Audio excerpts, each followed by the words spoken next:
brief comment about how we count abstentions in our voting. Abstentions don't count. The rule is that you only count those town meeting members who are present and voting. So that if there's a vote of 10 in favor, 5 opposed, and 150 abstentions, that motion would carry. The abstentions do not count in the denominator of the voting fraction. One more cleanup item before we get to Article 27. We, in our haste to adjourn last time, did not consider the no action motion under Article 25, which was paired with Article 26, and you heard the explanation of why the no action motion, but we should take a vote. So those in favor of no action under Article 25, please say aye. Aye. Those opposed, no. Motion carries unanimously. We now turn to Article 27. The main motion under Article 27 is on the Brown supplement, is the petitioner's motion, moved by Mr. Offner, seconded by Ms. Vanderzeel, an apology to Gerald Alston and commitment to do better. It's the title of this motion. There is a substitute motion offered on page 1 of the pink supplement number 2, moved by Mr. Fernandez, seconded by Mr. Van Scoyoc, and the wording is different, and you will hear in the course of the debate the manners in which the two motions differ. So we have 3 constituencies to hear from this evening: those in favor of the main motion, those in favor of the select board substitute motion, and those against either. And I will alternate speakers from those 3 categories. I also point out that this is obviously a controversial and an article that has generated a considerable amount of interest and passion. And I would caution you to leave your passions in the seat when you come up to speak. Mr. Karen sent around an email on the listserv that got to most of us, I guess, in which he essentially said that each one of these constituencies will have perfectly plausible and creditable reasons for their support for the different positions. I would ask that you keep that in mind and honor your fellow citizens for their earnestness and their advocacy. Mr. Offner.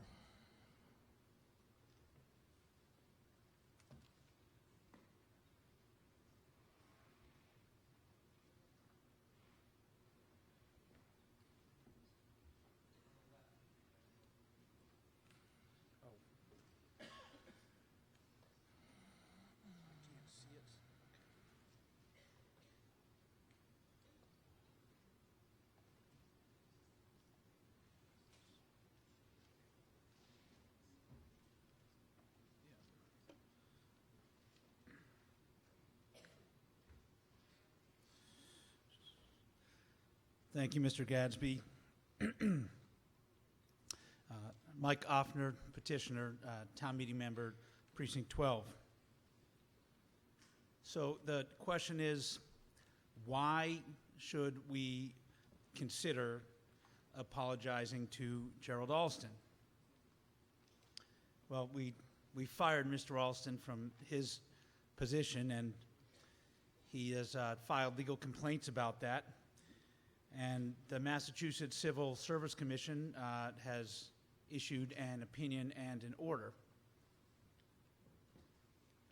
That opinion says, after reviewing all of the evidence, including the testimony of firefighter Alston, I have concluded that Mr. Pender, Mr. Alston's former colleague, that Mr. Pender's use of the racial epithet, quote, fucking N-word, end quote, coupled with subsequent actions and inactions by town officials at all levels, which compounded the racist comment into an avalanche of unfair, arbitrary, capricious, and retaliatory behavior that infringed on firefighter Alston's civil service rights, made it impossible for him to perform his job as a Brookline firefighter. So in other words, the Civil Service Commission says an avalanche of retaliatory behavior at all levels of the town by town officials made it so Mr. Alston could not possibly return to his job, and then we fired him. Well, I read this opinion and thought, wow, this is powerful language. This is a very passionate commentary, and of course I wonder, well, who wrote this? And was the person who wrote this perhaps a former Black Panther? It certainly felt that way to me. My white mind assumed that this opinion was written by a black person because of the passion it conveyed. Just had to be written by a black person. Well, there's my former Black Panther, Commissioner Christopher C. Bowman. Mr. Bowman was on the Yarmouth Board of Selectmen for 6 years, and he was the chairman. He was appointed to the Civil Service Commission by Governor Mitt Romney. He was reappointed by Governor Deval Patrick, and he was reappointed again by Governor Charlie Baker. That is the man who wrote about this town's avalanche of retaliatory behavior against Mr. Alston. The town essentially appealed this decision to Superior Court. Superior Court ranks just above administrative agencies, and asked the Superior Court to issue a stay of the order of the Civil Service Commission saying, you have to reinstate Mr. Alston, pay him back pay, and start paying him again. And so the town says, dear Superior Court, please issue a stay so we don't have to do that. The Superior Court says, the non-financial harms to Alston and to the public in the event of a stay are highly significant. The difficulties in living day to day without compensation for months or perhaps years cannot be undone by retroactive payment. As noted in the papers and at the hearing, Alston at one point was forced to live out of his car. Moreover, Alston has suffered reputational harm and emotional or even psychological distress caused by the failure of this town to observe basic merit principles. The court will not add to that psychic burden by delaying further the remedy that the Commission has ordered. To do so could be even seen as minimizing the significance of the remedy that the Commission has ordered. Again, I wondered, well, who wrote this opinion of the Superior Court saying, Town of Brookline, there's no basis to issue a stay on the Civil Service Commission's order. No basis whatsoever. You already forced this guy to live out of his car. Now you want to not give him the back pay that the Civil Service Commission ordered? Who would write such a thing? Who would write an opinion like that? Was this written by a former Black Panther? There we go. There's in my mind, the former Black Panther is Judge Douglas H. Wilkins. Who is he? He's been an attorney in Massachusetts for 40 years. He spent 14 years working in the Massachusetts Attorney General's office. He was first Assistant Attorney General, he was head of the trial division, and he was head of the government decision. He was head of the government decision for the Massachusetts Attorney General's office. You have 1 minute. 14 years and 8 years on the bench appointed by Governor Deval Patrick. There's been a lot of talk about looking in the mirror. When the white male power structure of the town of Brookline, which obviously includes me, when the white male power structure of the town of Brookline looks in the mirror, we see Commissioner Bowman and Judge Wilkins. We have looked in the mirror, and the mirror has spoken, and the mirror has been very clear about our town's conduct and the complicity of all of us who would stand by and do nothing. Do we owe Gerald Alston an apology? That question is in your hands, and I ask you to vote only with your conscience and with nothing else. Thank you. Thank you, Mr. Sandman.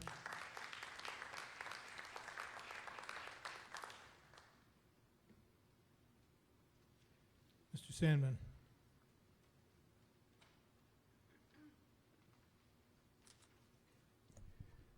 Mike Sandman, town meeting member, Precinct 13, and a member of the advisory committee, speaking on behalf of the select board's substitute language. Psalm 64. How often do we hear the Bible quoted in the town meeting? Psalm 64 speaks of those who have whet their tongue like a sword and have aimed their arrow, a poisoned word. Anyone who's been the recipient of an ethnic or racial epithet understands that psalm. 10 years after the event, Gerald Alston continues to deal with the life-changing consequences of a racial epithet, one aimed not just by anyone, but by a brother firefighter and his supervisor. The arrow, the poisoned word, was aimed at somebody else, but it struck him. Hate speech uttered by a colleague, a supervisor, a brother firefighter is not an ordinary insult. It is indeed a poisoned arrow. What should town meeting do about it now, 10 years later?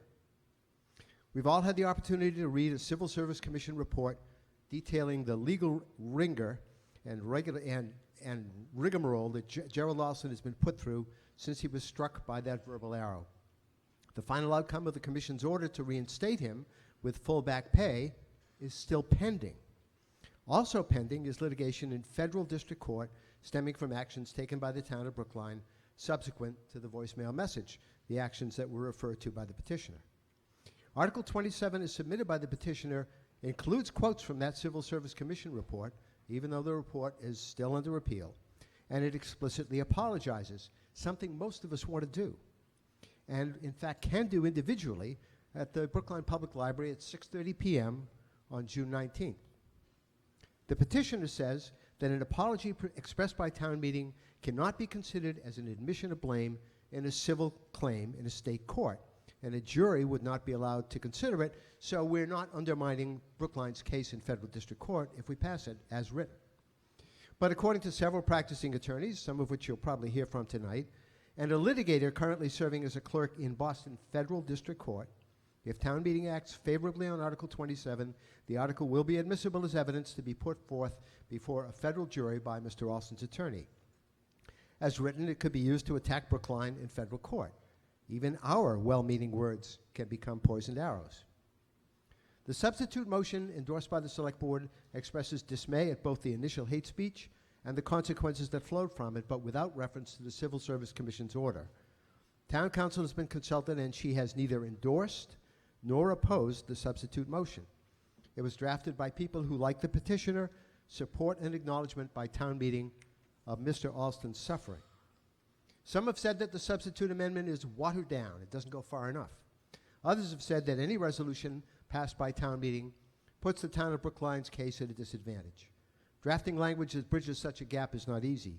We hope that a majority of town meeting will see the wisdom of steering clear of language that risks undermining ongoing litigation, but nonetheless acknowledges the years of hurt Gerald Alston suffered from his supervisor's words and subsequent actions in the town.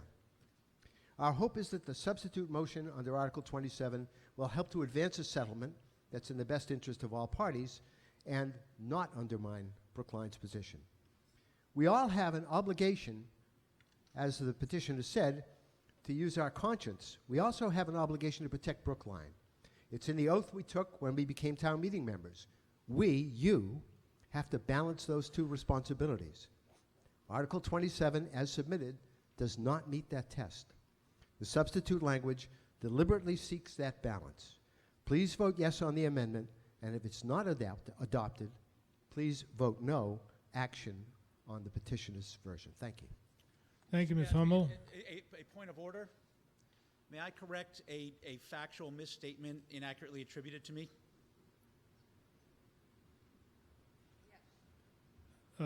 It's a point of personal privilege, but go ahead. Okay, Mr. Sandman said that I, Mike Offner, town meeting precinct 12, the petitioner, have said that the warrant article I drafted would not be admissible as evidence in any court. I have never said or written that. Excuse me, Mr. Green, I did not write that. I said I think there are very strong arguments as to why it shouldn't be admissible, but okay. I have absolutely never said it wouldn't be. I think all the litigators who wrote in, and I agree, judges have considerable discretion There is no clear on-point All precedent. right, Mr. Offner, you've made your point. Ms. Hummel? Thank you. Amy Hummel, Town Meeting Member Precinct 12, speaking for the Advisory Committee. Regardless of who the plaintiff is, regardless of the facts of the case, the town's legislative body simply should not comment on ongoing litigation. If we do, we could do more harm than good. How can an apology harm parties? In several significant ways. By voting yes, we would create a fact. And that fact, the vote, could impact a federal case that hasn't started yet. So this isn't over. You've heard another case is just about to begin, and we're meddling in it. And we undercut, the third damage we could do, we undercut or harm negotiations between the parties. Negotiations are usually good things we want to encourage. Apologies are often part of negotiations and settlement agreements. They can act as a salve and help parties move forward. There have been settlement overtures in this case. But by offering an apology now, outside the process as a town meeting, we could unwittingly derail or alter the possibility of an agreed-on resolution among the parties themselves. That would be a harmful outcome. As for the federal case that hasn't begun, the plaintiff is suing not only the town, but also 9 personally named individuals. There were more, they're now down to 9, and they're volunteers among you and employees, and their personal assets may be at stake. The plaintiff has asked for their most recent salaries, their net worth. They haven't been provided, but putting our finger on that scale is another way an apology could be harmful. And make no mistake, any apology may be used as evidence against the town and individuals named in the federal case. Even the petitioner has acknowledged as much. The presiding judge will determine what is or isn't allowed as evidence. It's discretionary. The judge could allow the apology, and nobody here can guarantee that won't happen. The petitioner has cited some cases trying to show an apology would be harmless, but they're entirely different kinds of cases. To put it simply, that's an apples and oranges comparison. And the reason he probably couldn't find any similar cases isn't because he was looking in the wrong place. It's because they aren't there. It's just not done. You don't comment on this type of case, and you certainly don't comment on the eve of trial. If you look at pages 27-5 in your combined reports, points 5 and 6, they address the lack of cases on point with a little bit more detail, if you'd like it, and the potential fallout. It's clear that the language of the Warren article could not only be offered into evidence, as I've said, but an apology or statement of town meeting is, and I quote legal counsel, vulnerable to being admitted into evidence as an admission of liability. Our apology could be weaponized, clearly harmful. So it's naive to think that an apology wouldn't be offered into evidence. The plaintiff's counsel is duty-bound to zealously represent his client. And what about Jessie Mermel's apology? I think we're going to hear from her tonight, and she will vet her spleen, as is her right. But her case has been dismissed. She is free to make any statement with no legal repercussions. Her situation is substantially different than the town's and the remaining 9 individuals whom we could harm. The committee didn't support the Sam Van Scoyoc amendment simply because it seeks to be less it's not because it sought to be less impactful, that was a good thing, but it still in many ways runs afoul of the same problems. The advisory committee urges no action regarding all ongoing litigation. To be clear, it doesn't mean that we as a town meeting and as individuals are immune from opinion or emotion regarding this case, but it does mean that we understand the gravity of the consequences of intentionally inserting ourselves as a town meeting into a federal case. We could undermine negotiations, we could create a damaging fact, that could be admitted into evidence against others as an admission of liability and heightening the risk to their personal assets. This is not a healing apology. It's divisive, and it may do harm. We should not comment now. If we want to, we can follow Jessie's lead and offer comment when all cases have concluded, when we can't unwittingly hurt anyone. So the advisory committee strongly urges no action on warrant Article 27. Thank you. Thank you, Ms. Vanderzeel.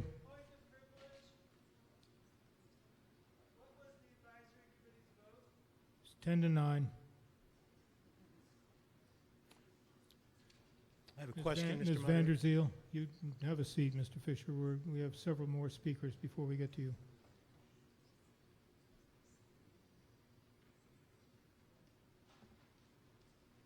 Cornelia Vanderzeel, Precinct 15, speaking for the Commission for Diversity, Inclusion, and Community Relations, in support of the petitioner's warrant article, an apology to Gerald Alston and a commitment to do better. The AC's proposed language differs markedly from the petitioner's, as you've heard.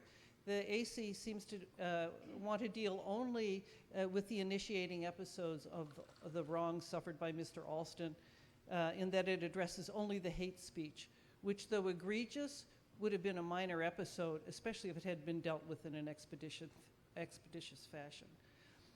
As we can see from the Civil Service Commission's report, this was only the start of a long list of events occurring over the past 9 years. If you have not read this report in its entirety, I encourage you to do so. It filled me with tremendous sorrow, as it did many others I have spoken to. Likewise, Jesse Mermel's apology, that I believe was sent to all of us on the TMMA list, was a powerful statement rendered by someone who was more intimately involved in the case than most of us. It goes much further than this warrant article. The petitioner quotes extensively from the Civil Service report. These are the only facts listed in the whereas clauses. There can be no disputing that Gerald Alston has suffered egregious and life-altering harm. That an apology from town meeting can be used in a court of law is debatable, as you have heard. Does our apology add anything to the Civil Service Commission report? The use of an apology as a bargaining tool is likely beside the point. An apology can be a powerful statement of affirmation of the wrong suffered and says nothing about the intentionality of anyone's actions. I would not want to argue that the harms caused to Mr. Alston were intentional on the part of any town official. I would like to add that this warrant article does not address any of the merits of the ongoing litigation. Whether or not Mr. Alston was wrongfully terminated is also not part of the petitioner's warrant article beyond what is written in the Civil Service Commission report. The advisory committee recommendation states that the town has made overtures to reach a settlement agreement. We, of course, are not privy to those overtures, whatever they might be, and we are not attempting to render an opinion about their merits. These overtures do not appear to have satisfied the plaintiff. Town council stated that the town does not dispute and indeed sincerely regrets that Mr. Alston received a racial slur on his voicemail in 2010 that was hurtful to him in response to questions about what this warrant article's impact on ongoing litigation might be. Again, this ignores all the subsequent events. Does the town, and I am referring to town officials and employees, regret any of these subsequent events? In a public hearing, the commission voted 6-1 in favor of the petitioner's warrant article and rejected the advisory committee's proposed language, which is actually fairly similar to the select board motion. I urge town meeting to do likewise. Thank you. Just to clarify, the substitute motion on the pink supplement is that of the select board. It is not an advisory committee motion. It stemmed from an effort by Mr. Sandman and Mr. Van Scoyoc to come up with something a little less extreme in their view than the petitioner's motion, but it is not the advisory committee's position is for no action. Mr. Fernandez.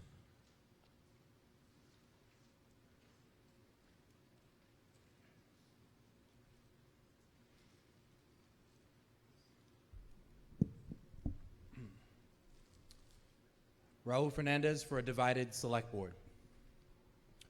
I'll start by noting that 3 members have abstained due to ongoing litigation in which they are named defendants. That left just 2 of us to decide whether the board should recommend favorable action or no action on 2 separate items: the petitioner's motion and what is being called the select board's motion. In cases like this, a split vote means no action, and that's what happened on the petitioner's motion, with one of us voting for it and the other voting against it. After that vote, we both voted to move favorable action on the remaining motion, which is now the select board's motion. Speaking only for myself now, personally, I accept the findings of the Civil Service Commission. It's clear to me that the town did not take this incident seriously enough, and it's clear to me that what came after was a predictable result of the poor decisions made by the town.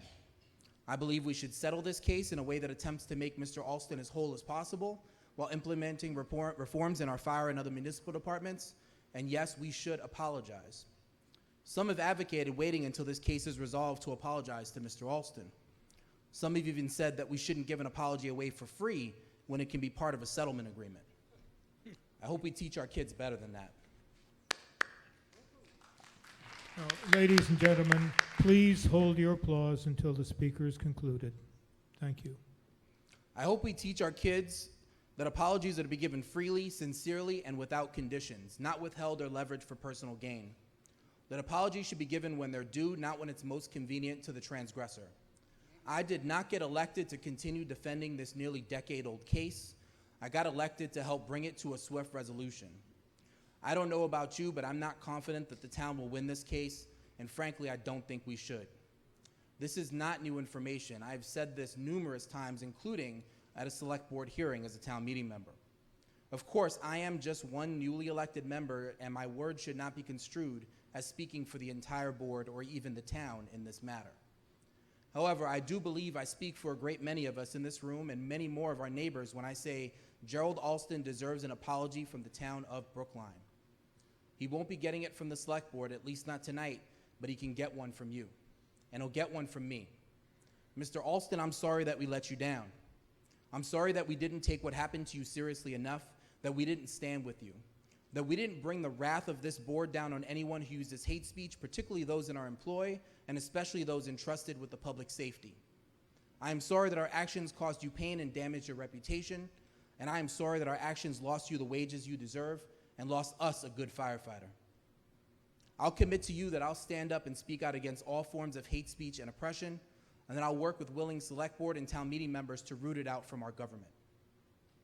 With that said, the select board, by a vote of 1-1 with 3 abstentions, recommends no action on the petitioner's motion, and by a vote of 2-0 with 3 abstentions, recommends favorable action on the select board motion. But please feel free to vote your conscience. Thank you. Thank you. Ms. Stamford?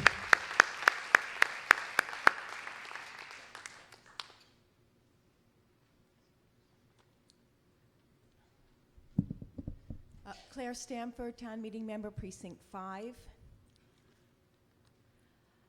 I think that all of us in this room feel sorrow and shame that a Brookline firefighter was subjected to hearing a crass racial epithet on his voicemail.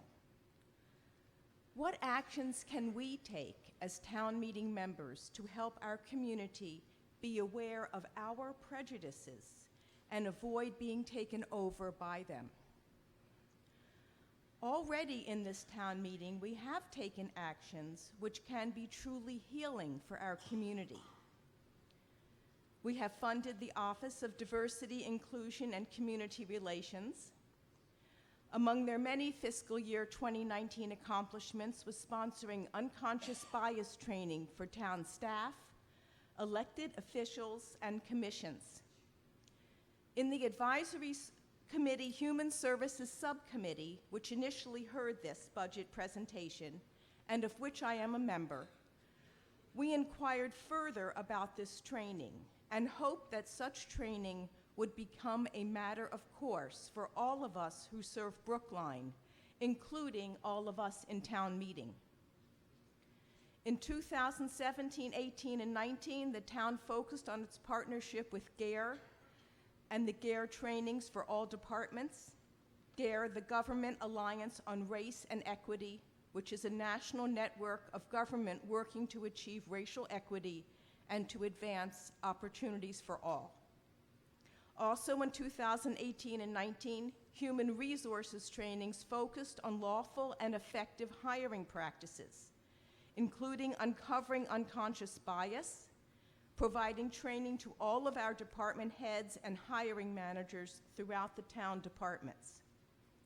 Further, the town held multicultural communication, also called bantering training, specifically for our entire Public Works Department and divisions and the police department, which included unconscious bias discussions. Our schools, police, and fire departments, library, and parks and recreation participate in unconscious bias training. Unconscious bias training should be a routine and required part of everyone's training for public service in Brookline, both those who have been elected and serve in a volunteer capacity and town employees.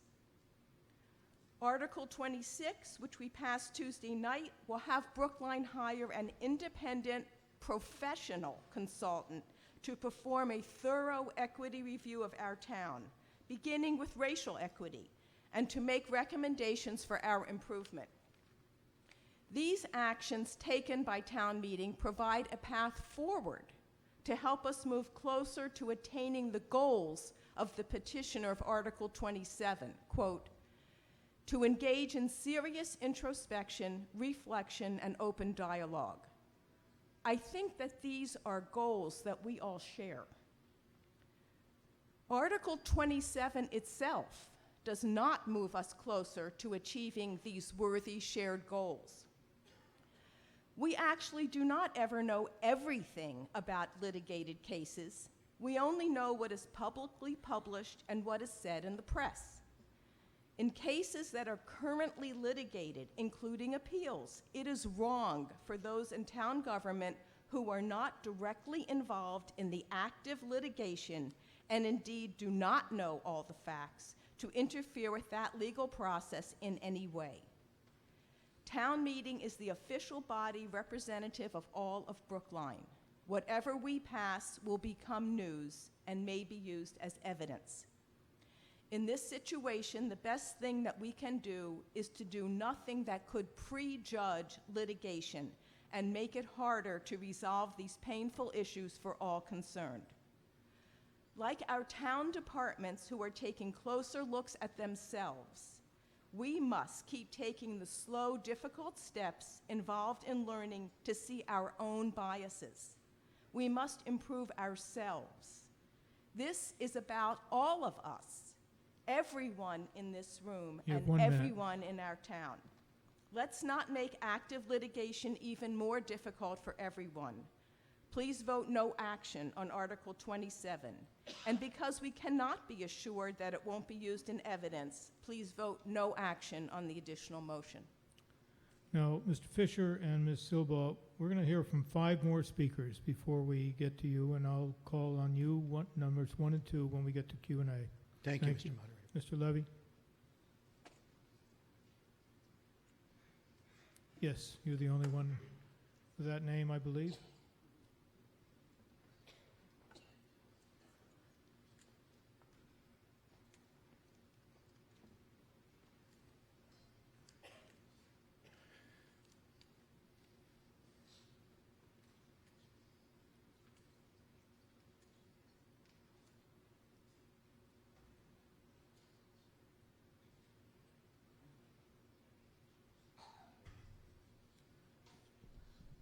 Hi, my name is Mark Levy.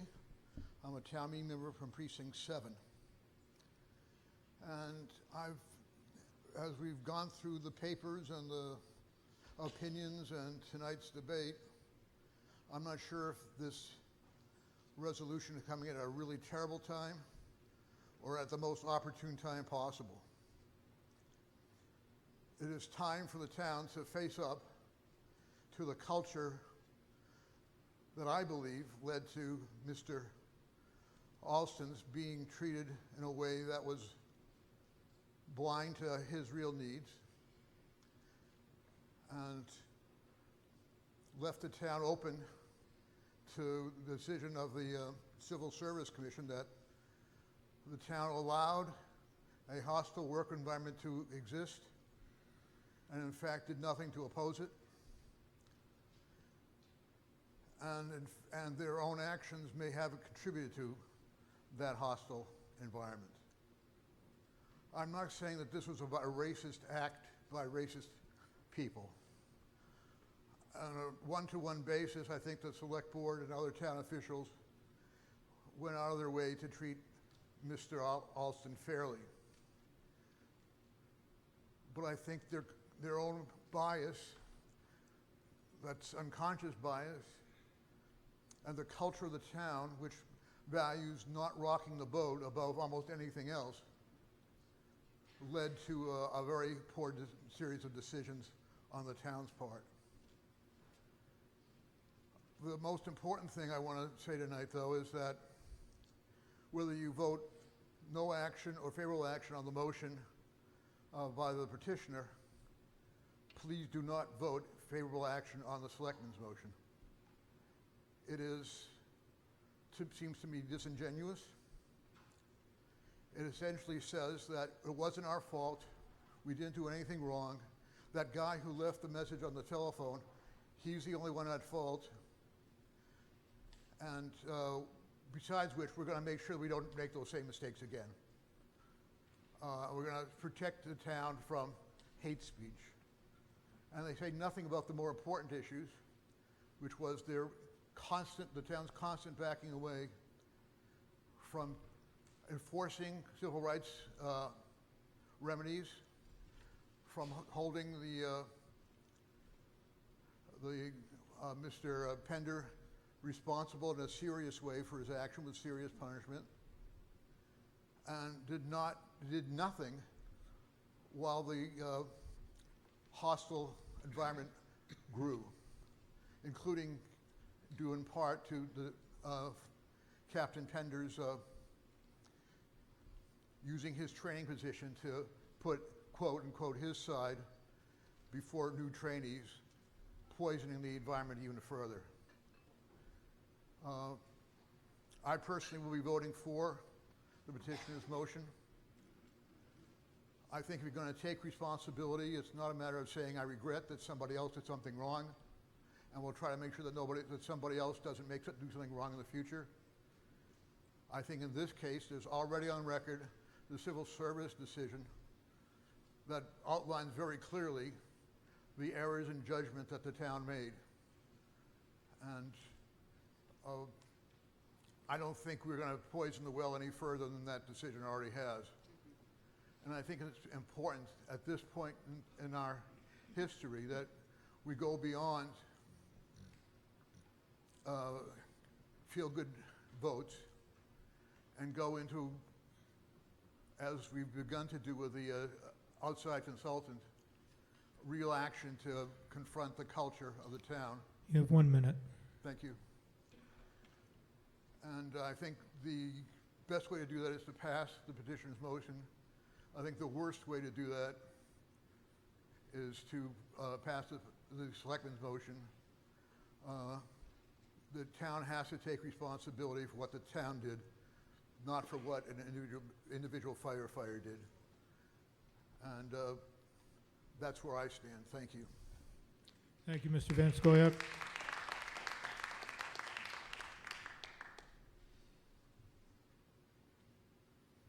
And Ms. Granoff, would you come forward, please?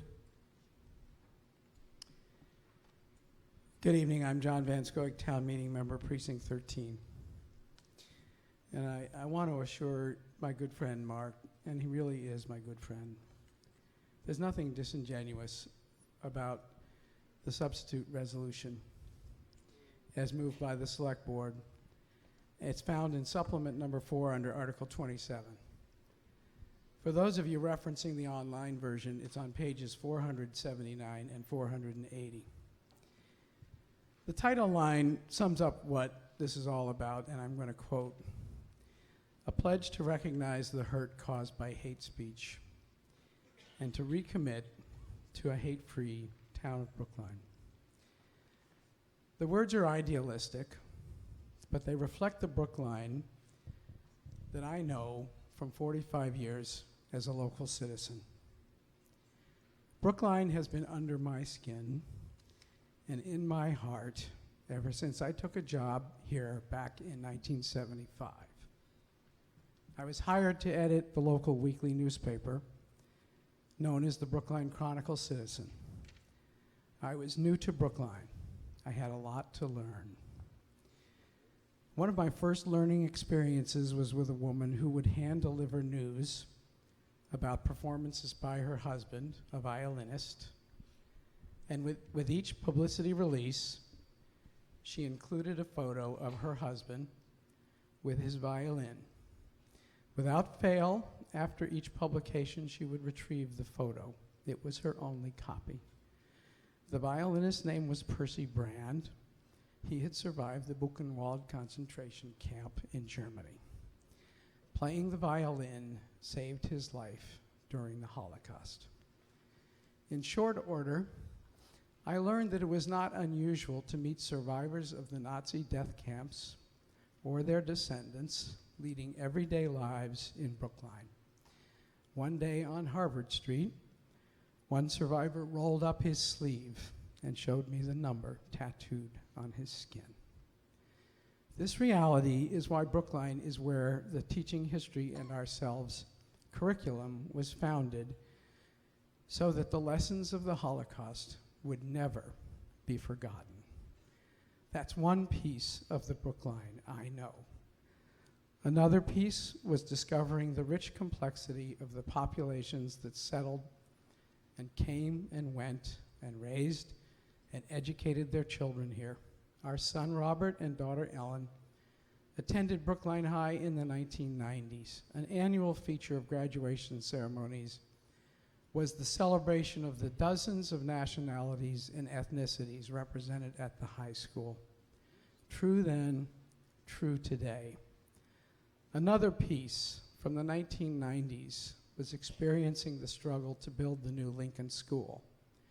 Two veterans of that struggle, Natalie Zuckerman and Jimmy Duggan, served at this town meeting and passed away recently. If they were still around, they could tell you stories of the ethnic and neighborhood and economic class divisions that Brookline had to overcome for Lincoln to be built. But those divisions were overcome. Where Brookline is concerned, my learning continues to this day. The 2019 Martin Luther King Day observances at the Coolidge Corner Theater featured the film Brookline Facing Civil Rights. I highly recommend it. The film documents the experiences of several Brookline notables, Ruth Ellen Fitch, Mark Gray, Ed and Diana McClure, Bobby Nabel, Julia and John Wilson. I'm familiar with those individuals and the contributions they made to our local government and education and arts and culture. What I didn't fully know as well is their shared history of overcoming egregious housing discrimination and prejudice in their early contact with Brookline. You have 1 minute. Racism is a part of the story of Brookline. So is the struggle to overcome racism. And so the film also tells how back in the day, people like Michael Dukakis and Sandy Bacalar volunteered as housing testers in order to identify discriminatory real estate agents and landlords. My point in reviving these stories is simply this. A racist slur was spoken in 2010. It set in motion a subsequent chain of litigation that has pitted firefighter Gerald Alston and various Brookline officials in an adversarial contest that has gone on too long and caused too much pain. But the language of the original Article 27 is not the remedy. In effect, Article 27 intervenes in ongoing litigation to pressure local officials to surrender their defense of their actions and their reputations. I do not believe town meetings should do this. Those officials deserve their day in court, just as Gerald Alston deserves his day in court. Please conclude. Yes, racism is a reality in Brookline's history, but it's just one piece of the complex puzzle of who we are and what we represent. Please join me in supporting the substitute resolution as offered by the Select Board, please join me in saying evil hatred must never again be met with silence. Thank you. Thank you, Ms. Granoff. And Ms. Mermel, would you come forward, please?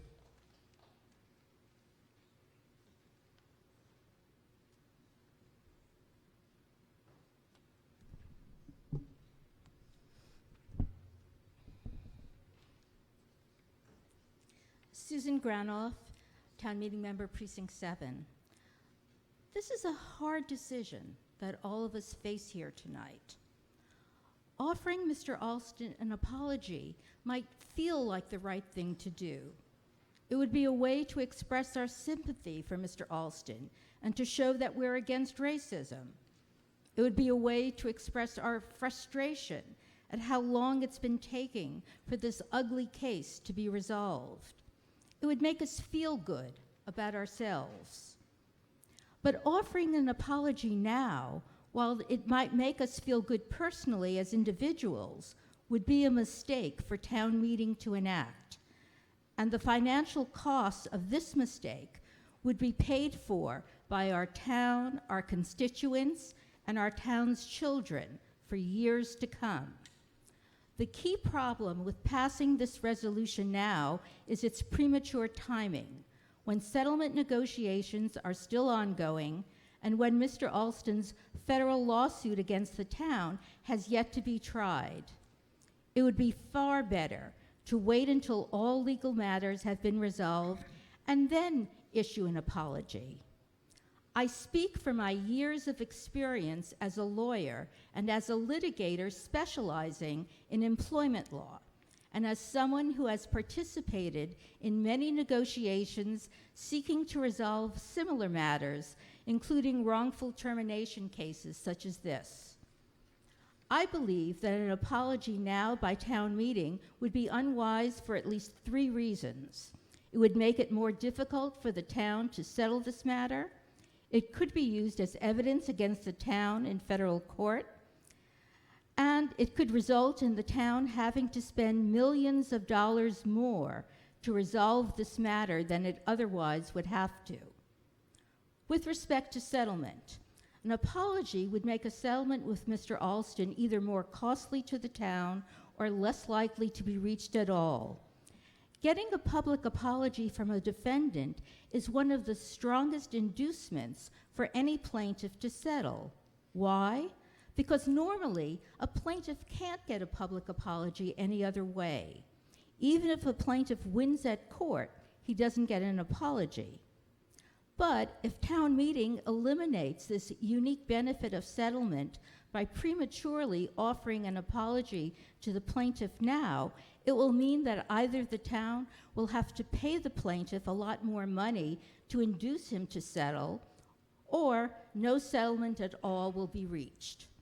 As for the federal lawsuit, it is likely that any apology to Mr. Alston by town meeting would be introduced as evidence against the town and could ultimately contribute to the town losing a trial and having to pay millions in damages, far more in damages than what the town will have to pay based on the Civil Service Commission finding. In his federal suit, Mr. Alston is alleging that the town and its employees and elected officials intentionally discriminated and retaliated against him because of his race. This puts this case into a different category than the cases cited by the petitioner, in which plaintiffs have alleged committing wrongdoing unintentionally, inadvertently, or accidentally. In the federal lawsuit filed by Mr. Alston, I think that it is highly likely that a judge would permit an apology by town meeting to be used as evidence against all the defendants in Mr. Alston's federal lawsuit. I believe that any expression of regret and culpability voted by town meeting at this time, even if personally satisfying and done with the best of motives, could have disastrous financial consequences for the town. 1 minute. In fact, if I were defending a client against whom similar allegations had been made, I would consider it to be an act of professional malpractice to permit my client to apologize or express regret to a plaintiff at this time in the legal process. I urge you not to short-circuit or undermine the town's ongoing and future settlement negotiations or legal position at trial. Hold off on a town meeting apology until all legal processes have been concluded. Don't let your desire to feel good today lead to the town paying millions of dollars more in the future to resolve this lawsuit, money that could otherwise be spent on improving the education of our children or on any of the other pressing financial needs of our town. I urge you to vote no action on all versions of Warrant Article 27. Thank you, Ms. Mermell.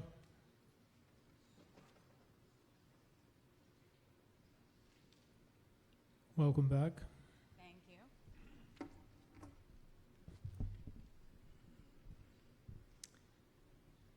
Good evening, and thank you, Mr. Moderator. I'm Jessie Mermell, resident of Precinct 12, former town meeting member and former member of the Select Board from 2007 to 2013. Thank you for the opportunity to speak this evening about apologizing to firefighter Gerald Alston. For context, my time on the board included the time of the punishment of Mr. Pender following his racist comment and the time of Mr. Pender's temporary promotion. As you've already heard this evening, a few weeks ago I shared a personal apology to Mr. Alston and his family on social media, and I believe that what I wrote has also made the rounds on the TMMA email list. I will reiterate that my words were my own and were not offered on behalf of the town or any of my former colleagues, and the same holds true this evening. And so why am I here? I'm before you tonight because it is never too late to do the right thing, and because I believe that words have power. I am not an attorney, and I am certainly not a judge. What I am is a white woman who has spent too long worrying more about the prospect or outcome of a lawsuit than worrying about justice, who failed to use my privilege to stand up for what I knew in my gut was right, and whom, as I said a few weeks ago, was more concerned about my own discomfort than about Mr. Alston's, who allowed my knee-jerk defensiveness as a white progressive in a community that proudly considers itself to be the bluest of the blue to get in the way of some much-needed self-reflection. And for all of that, I owe Mr. Alston and his family an apology, and if any of them are listening tonight, I apologize deeply and sincerely. For those saying that this apology comes too late, I agree. For those saying it must come accompanied with action, I also agree, and standing here tonight is part of that. In the absence of a time machine, I cannot change words or actions that did not come in the past. Much as I share some of my critics' beliefs that they were warranted, all I can do is speak and act today and moving forward. The question before you this evening is whether or not town meeting should speak. I believe that you should. I appreciate the complicated nature of taking this path, particularly given the ongoing federal litigation, and contrary to what you have heard this evening, that litigation continues to hang over my own head and will until the case is fully resolved. What I can tell you is this. For years, I thought of winning this case as the town racking up a W or an L in a lawsuit, and I no longer see it that way. We must redefine winning and frame it in terms of justice, in terms of our town, capital T and lowercase t, reconciling the self-satisfied vision we have of Brookline as a progressive beacon with the reality that we have so much work to do. And in terms of bringing those who have been hurt by our failures to the center of where we go from here. Legal outcomes aren't everything. Human outcomes, community outcomes are. I've lived in Brookline for 20 years this summer. It is truly a special place, and I am so proud to call it my home. I have no question in my mind about the intent of any of our neighbors or leaders to do the right thing. But I think we must all question how our best intentions are playing out in reality. And after reflecting on those questions, it is my personal opinion that an apology without delay to Mr. Alston is appropriate. I thank you all for your time this evening and for your service to this town we all love, and I urge you to vote favorable action on the original Article 27. Thank you, Mr. Bassett.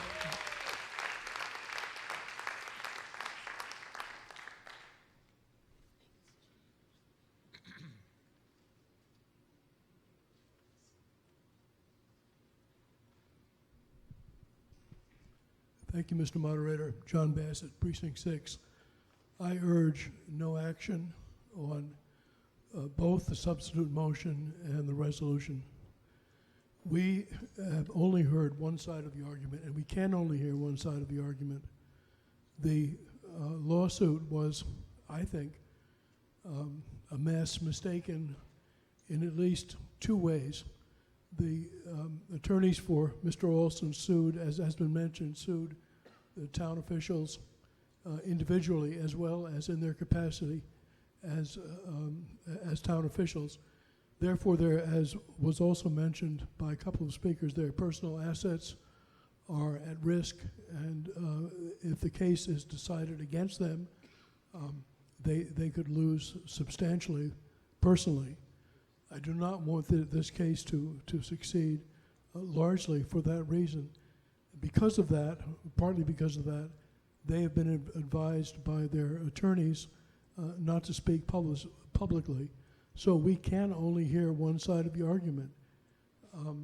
The other error, I think, is that the suit mentioned, I think, frivolously, mistakenly, a member of the public who was not a town official at that time that had anything to do with any action relating to Mr. Alston. That person's defense is being paid out of his or her own pocket, and he or she has suffered disastrously, and it still could be included in the suit. I know many of the individuals involved. I will never believe that, and some of them are on town meeting, Dick Becca, Nancy Daly, Ken Goldstein, and Neil Wyshynski are still members of town meeting. I'll never believe that they or town council acted maliciously, acted with intent to harm Mr. Alston, but they can't speak. The Civil Service Commission's report is being contested by the town and is being appealed. They can't refute that.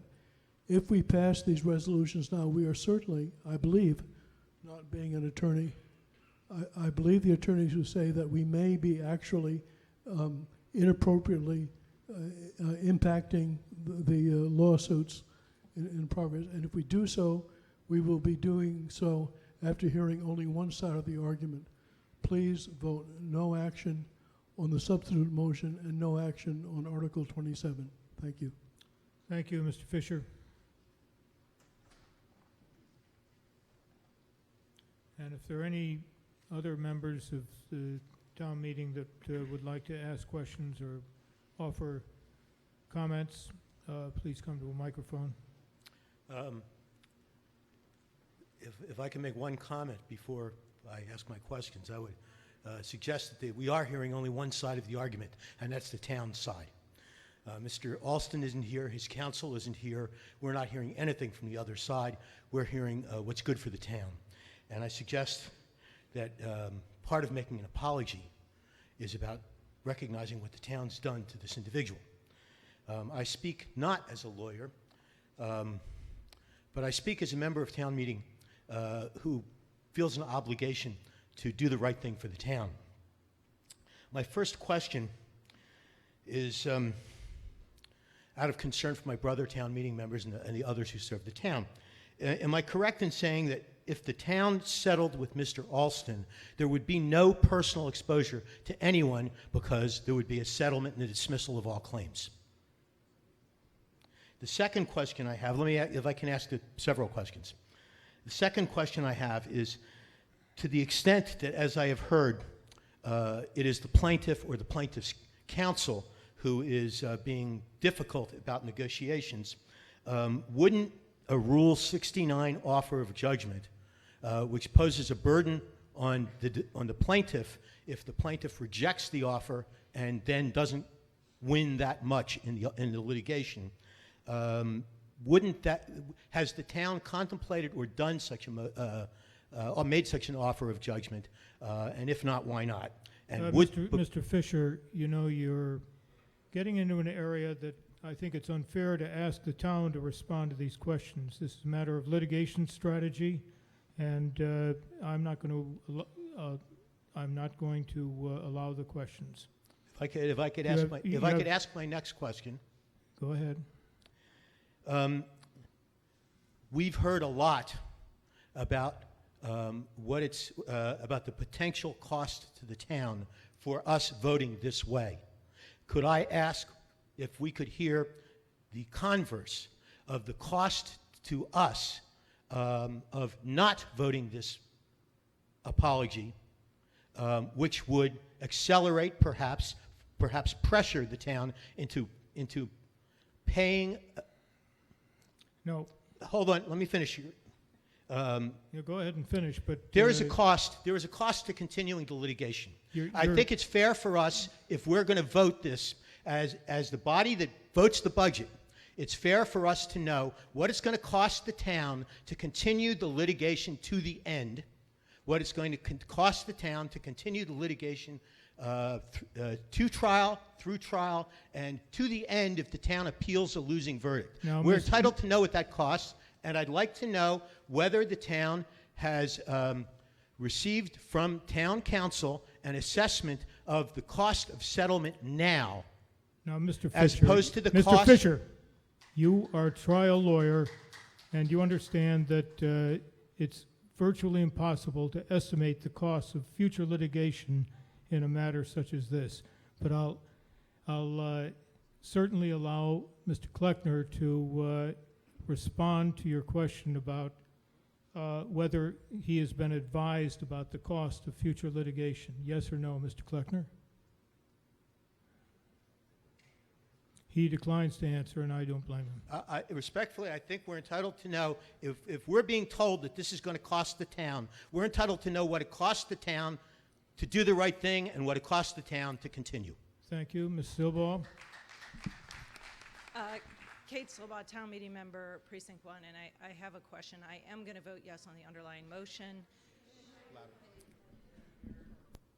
Just speak into the microphone, if you will.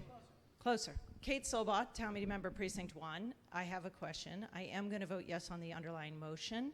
In part, I think it's a very small act, but it's before us, and I've read the opinion, and I don't want our vote to be one more thing that the town did to him. So I'm going to vote yes, so it isn't one more thing that the town does. But that said, my question is I actually would like to understand better the concern about the admissibility of this vote and the damage this vote will do to the town, honestly. And here's why, because I think when you admit or apologize, the reason it's admitted as evidence is because it has some relevance to proving something. And I heard the advisory committee say it would be a fact, but I think the fact that it would be is just that town meeting has the sentiment of regret and feels sorry and wishes to make things right after reading the opinion. But as everyone has said, as John Bassett said, as Claire Sanford said, we actually are not fact finders and we don't know the facts. So it's hard for me to see. I could see it being admitted, but I would think that immediately the lawyer for the town would say, this is not an admission of guilt, a consciousness of guilt, because this body can't have it. So the general advice you would give a client that you shouldn't do that, which again, I think here we could do it anyway, because an apology is something that's a good thing to do. But even if you were advising your client not to do it, I just don't see how this vote in this body can actually damage the town because we're ignorant. We've read the opinion. We are sorry. But we don't have consciousness of guilt the way you do if you apologize and you have knowledge. I'm just really curious what the theory is that this would be damaging to the town. Mr. Sandman, who is not involved in the town's defense, by the way. So as a proponent of substitute language, that does not use the word apology, but more important, does not include language from the Civil Service Commission report. I would say that our rationale for that language is that by including the Civil Service Commission report, you basically endorse its conclusion, even though the town has appealed the report, appealed the judgment that accompanied the report. So by saying that, in essence, all of the things that the Civil Service Commission listed, some of which I'm sure are true, and all of which disturb the hell out of all of us, are correct. Essentially, you're saying those are correct. You, in my view, and in the view of litigators that I've consulted, potentially undermines the town's case. Thank you. I don't think we're That's saying as it's good an correct. answer as you're going to get, Ms. Silbaugh. Mr. Davis? Thank you, Mr. Moderator. Jonathan Davis, Precinct 10. I have a real question. I thought that I had heard rather early in the presentations that something was happening on June 19th at the public library. Could somebody, did I mishear, or can somebody explain that? Mr. Sandman? Well, thank you. So my question is, what is happening on June 20th at the public library that's relevant to this conversation? I apologize if I have the date wrong. My calendar says June 19th, but I know that I received an email inviting me, and I assume members of the public, because it's in a public place, to meet Mr. Alston. I absolutely intend to go there and say I'm sorry. Thank you. Thank you. Yes, sir. Mike Toffel, Precinct 8. I'm speaking in favor of the original petition, and I want to explain why. Coming in, I hadn't decided, but this debate has actually clarified several things for me. For one, I don't agree with the statement just now that supporting this petition endorses its conclusions. I read the petition and I read its conclusions, and based on those conclusions, it seems to me the town owes an apology. The petition is entirely predicated on the Massachusetts Civil Service Commission report. So if you read that report, I think it's up to you to decide whether you think the town owes an apology. And I have concluded that I think we do owe an apology. There's been many people who've spoken tonight about whether voting for an apology could be entered into evidence. And I'm not a lawyer, and it sounds like even the lawyers are not sure. But I want to point out the converse, which I think Andrew was trying to get at a moment ago, which is voting no can also be entered into evidence as the sentiment of the town. And I haven't heard anyone raise that point, but I want to just raise it here. And it can be raised, it can be a part of evidence not just to this lawsuit, but also to our children, to those thinking about moving here, to our teachers, our staff. So I think it's important to think about maybe both sides of that issue. Like, which side of that issue, if the town has to pay a bit more for us doing apologizing because we think it's the morally correct thing to do, then I am willing to accept that. If a tree from my property falls onto my neighbor's property and he or she sues me, I am going to apologize irrespective of the lawsuit. And I feel like this is not that hard. Thank you. Thank you. Yes, sir. Thank you, Mr. Moderator. Dennis Dowdy, Precinct 3. You know, more than any town meeting that I've had the privilege to participate in, this one was about expressing Brookline's values.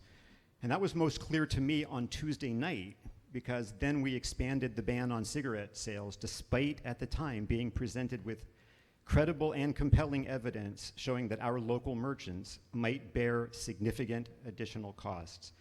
And we overwhelmingly said, that is a cost we are willing to have you bear for the sake of what's right. And we were right.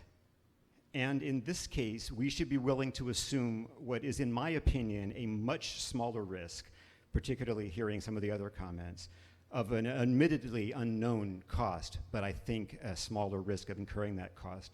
Mr. Alston deserves an apology, there is no doubt. I don't care what we get in return for that apology. I support the original article. Thank you. Yes, ma'am.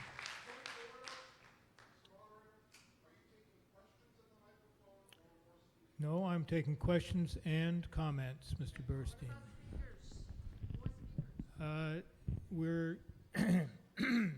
I've been criticized in the past for not permitting people to come to a microphone in the middle of a debate to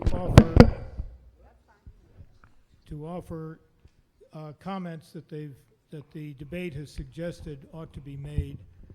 I'm trying to please everybody here. Yes, ma'am. We'll get back to speakers, Ms. Frawley. Beth Cates, Town Meeting Member, Precinct 9. I did sign up to speak, and that request was acknowledged via email. May I make my comments now? No, I'd prefer, Ms. Cates, that you wait until we have the speakers who have not signed up in advance. Yes, sir. Thank you, Mr. Moderator. Dave Gayshock, Town Meeting Member, Precinct 13.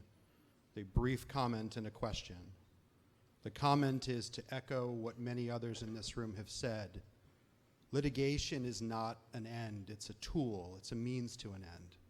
I'm a litigator and I defend corporate clients and companies in other kinds of litigation.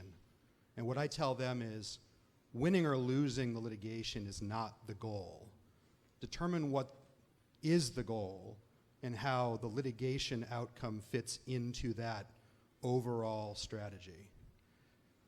The goal here should not be to incrementally improve our chances of winning litigation. It should be to do the right thing and let the litigation follow that. And my question is this. Due to the legitimate concern that some have raised about the impact, not on the town financially, but on the individual defendants, can Mr. Kleckner or any other town official comment on whether there is anything prohibiting the town or a future town meeting from deciding to indemnify any individual defendants who ultimately are found liable and subject to judgment if we later determine that that is appropriate? The answer is no. Next. Thank you, Mr. Moderator. Don Lika, Town Meeting Member, Precinct 3, and a member of the Massachusetts Bar. I would like to just say a brief word about fear. Sometimes you know what the right thing is to do, but you have some fear about what might happen. If you let fear determine your course of action, you will find yourself acting timidly and backing yourself into a corner that is worse than you would have done otherwise. Thank you. Thank you, Mr. Jones. Gary Jones, Precinct 3. And my take on this is a little bit different. In the military, they have called a chain of command. And the people at the top have the power all the way down to the whole bottom of the chain of command. And in my youth, in a town called Middleborough, south of here, I was an elected official. Now, Middleborough is not as sophisticated as Brookline. We have a lot of, in Middleborough, we have a lot of elected officials. And citizens can come in and speak to their elected officials or pick up the phone and call them. The elected assessor is elected. And all of these people are more accessible. We're not a big town that's almost a city. There's not a complicated process. Brookline makes a big deal about process. But in the meantime, really what you're talking about, and I've been a library board member for many years, and I quarrel and struggle with librarians sometimes. But you know, my problem is, you know, I'm one voice. But there are many voices that are not being heard in Brookline. And the people that are in the minority, I think blacks are 2% of Brookline. I heard somebody say when a black candidate ran, oh, there's only 2% of them. They can't win. Mr. Jones, I'm not quite understanding what all of this has to do with the issue before us. But my point is, I think Brookline is too much in conformity with appointed and elected officials like a chain of command in the military. And I think that that is a big part of our problem. People have one voice. We have voices in town meeting. We shouldn't be afraid to speak up. The place to remedy problems and mistakes that boards have made is here in town meeting, and we have a place to speak up. And I'm speaking up to vote for all resolutions. Thank you. Thank you, Mr. Karen. John Karen, Town Meeting Member, Precinct 12. This one's a real toughie for me, and I think for a lot of the people I know. And here's why, because there are a bunch of important principles that we value, but there's another important principle that's usually you have, unless it's Alice in Wonderland, trial first and then the sentence. Now, I really felt up until the warrant came out that I didn't have to pay close attention to what happened to Mr. Alston. And you can say shame on me, and that may be true. Because of the warrant article, I tried to get myself up to speed. I went to the federal court docket. There's about 400 different papers that have been filed there. If I spent a week, I could probably read them, and then I might feel comfortable that I had a real handle on the facts and the allegations that were made. I have no idea whether or not what the Civil Service Commission found is accurate or isn't accurate. I do know that the specific allegations include essentially intentional discrimination by the town, not just by Mr. Pender, not just that bad things were done there. And that may be true, but I don't know. The best argument I've heard as to why any apology we'd issue tonight couldn't be entered into evidence is because a judge would go, well, it's just a bunch of town meeting members opining on things they don't know anything about. And that's a great argument as to why it shouldn't come into evidence, but it's also an argument that makes you think about whether we should, in fact, vote this at this time. I had always figured out that as a town meeting member, there would be a trial, which there will be if the case doesn't settle. The facts will come to light, and I would have an opportunity to understand exactly what happened. John Bassett's not wrong that we're not privy to all of the facts and that we can't be. We might be if we took the time to read all the paperwork.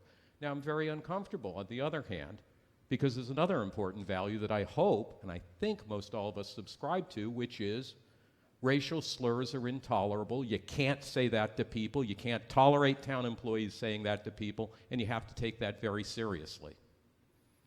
Now, that's important, too. I can see in the substitute Van Scoyoc as amended by the Select People memo resolution. I'm on board with that. I don't have any problem with that. And if I knew more, I might not have a problem with the full resolution, but I guess where I'd really come out is that sometimes things are messy and we don't always do shades of gray. And I'm not suggesting there's two sides to the use of racial epithets. There's only one side. There aren't good people on both sides marching with tiki torches. I'm not saying that, but I'm saying sometimes reality is complicated, and so I'd ask you to think about this. There are a lot of people who are in favor of this, who've made very thoughtful, important arguments, and have made us engage in a very important discussion for the town. But I ask you, if you support the main motion, and it may well pass, did any of you vote for any of the selectmen who are defendants in the case? When some of them ran for re-election, did you vote for them? Have you sent Mr. Alston an apology letter for having voted for any of those people who were on the Board of Selectmen, or some of them still are? You probably haven't, and that's because life and policy and reality can sometimes be complex. These are tough issues. You can no longer say there are good people on both sides because there's a certain orange-haired blowhard who's made that impossible because it gets out the wrong image. It's a tough issue. I intend to vote in favor of the substitute motion.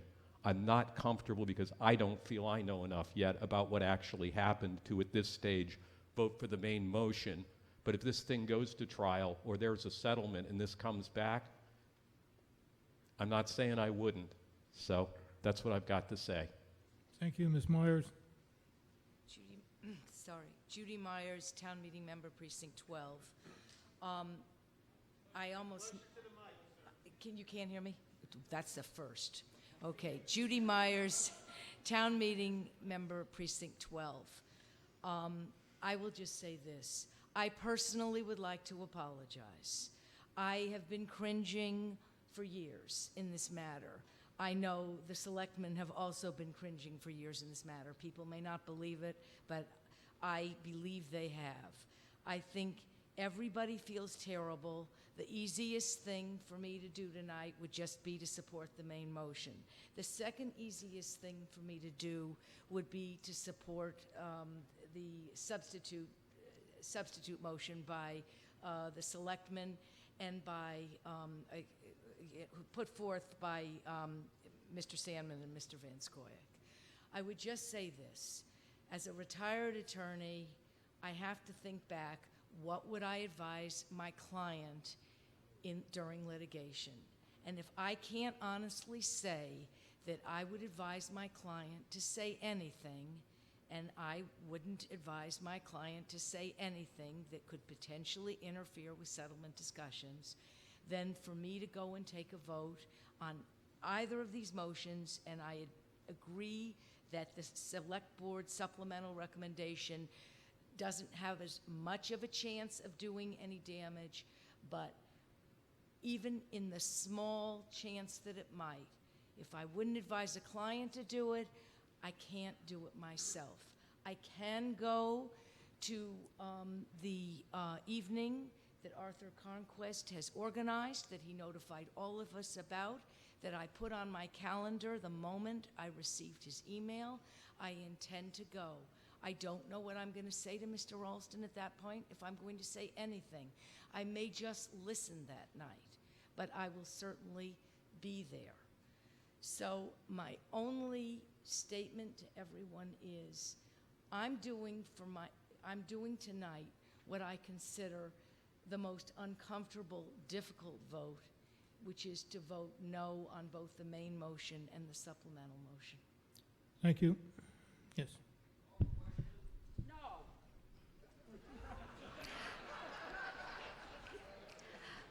Hi, I'm Bettina Neuefeind. I'm a town meeting member for Precinct 1. I'd like to speak to a couple of things that have been said. One is the notion of doing no harm by voting no action or not voting for the main motion. Doing nothing is not harmless.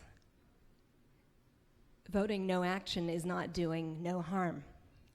It is saying something, not just to Mr. Alston, but to all people of color, whether they are residents of Brookline, employees of Brookline, or people who left Brookline because it was not comfortable for them here, and they did not feel safe here, or they did not want their children to be the only brown children in their classrooms.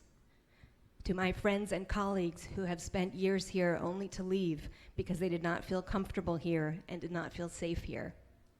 And I feel I have sat on my hands for far too long, and I am really welcoming of this opportunity to take a very small and somewhat meaningless step towards setting things a little bit closer to right, if only to say out loud the things that many of us had been thinking quietly for a long time. Speaking as a litigator and an attorney, I can say that the parties on both sides have many, many incentives to settle, and statistically are highly likely to settle.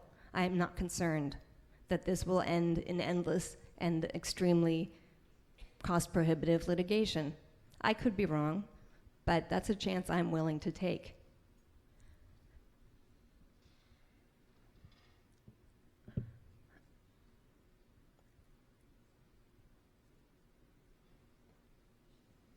I also want to speak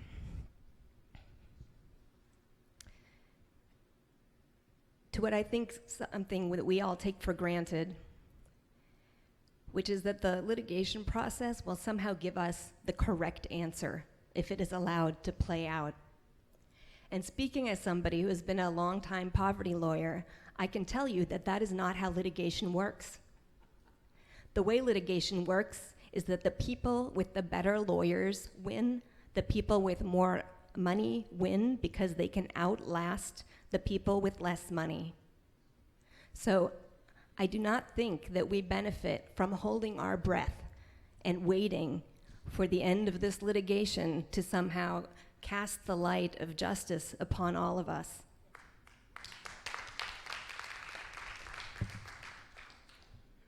Lots of people have said lots of the other things that I have thought, and I agree with many of them, and I will leave the microphone. Thank you. Now, we're going to hear from Ms. Frawley, since I dare not, and then we're going to hear from Mr. O'Neill, and then I will perhaps entertain a motion for the question. Ms. Frawley? May I ask my question, please? So if it's brief. Yes. I want Who are you? I'm Robert Volk, Town Meeting Member, Precinct 4. I'm not intimately familiar with the facts of this matter. I would like to know what action was taken against the individual who uttered the epithet against Mr. Alston, as well as the other superiors in the town fire department. Well, you can get that from the court decision, sir. Is Ms. Frawley?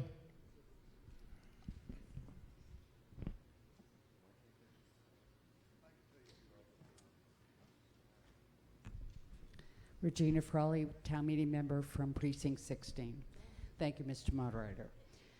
I tossed out most of the things I was going to say because of the emails that have been coming around in the last 24 hours and some of the things that was said tonight. One of the things I want to address that was just said this evening is that you never, ever apologize before a case is litigated in full. I found a case, the head of GM, if you recall, there were cars exploding into fire as people were driving. Many people died. The CEO of General Motors did not wait for the litigation, did not wait for settlement. A good year and a half before all of that, he came out and abjectly apologized. So there is at least one example, and that's, I heard the exact opposite tonight. It's not true. I also want to speak, if I can read my own notes as I was listening to people. Somebody spoke about it's in the interest of all the parties to settle. I'd like to know where that information came from. Because I started going to meetings with the two policemen and the firemen. I had no opinion when I started attending those meetings. I believe some of those meetings were early in the morning, and I don't like those meetings. But I went in order to learn.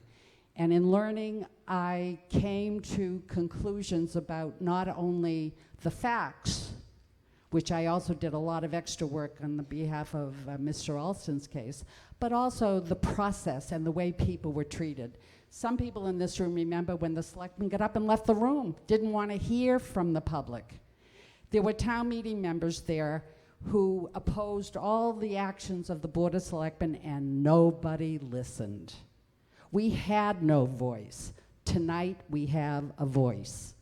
Tonight we can say what we were not able to be heard, all those many, many meetings I attended where the promotions and the tentative this and that, everything was brought up and people rose and said, please don't do this, please don't do this, this is exacerbating the problem.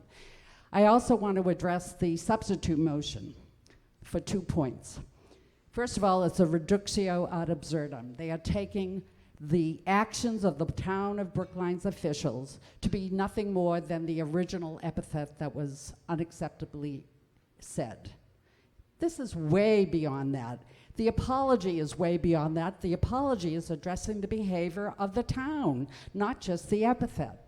And if you believe that, and the facts are clear, they're not denying it, then we have to address. This apology addresses it. The substitute motion does not.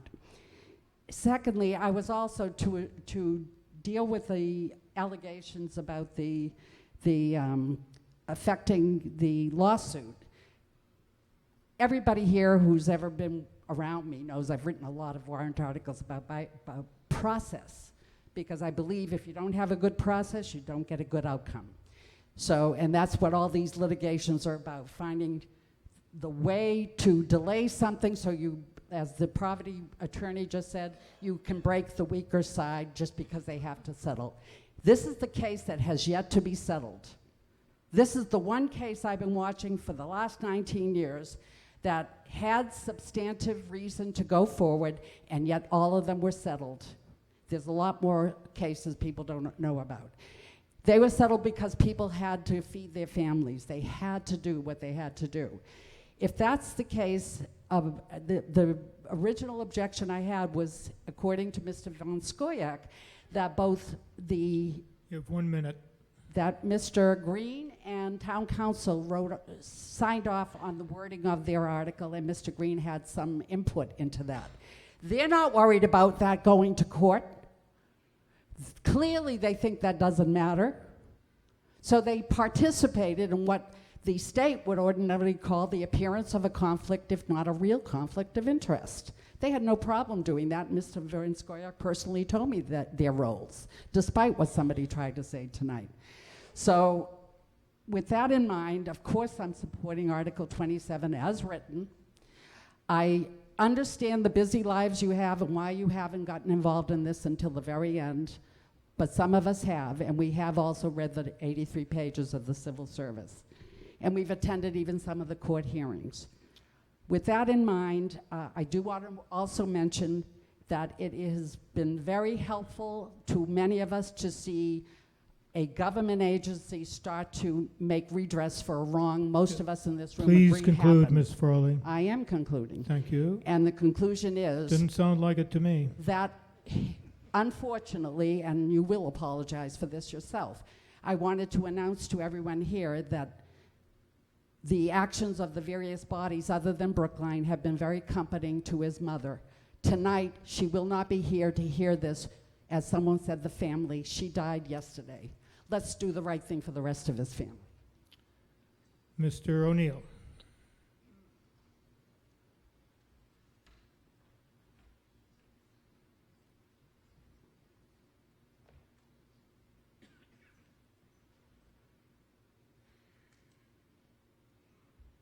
Thank you, Mr. Moderator, for letting me speak.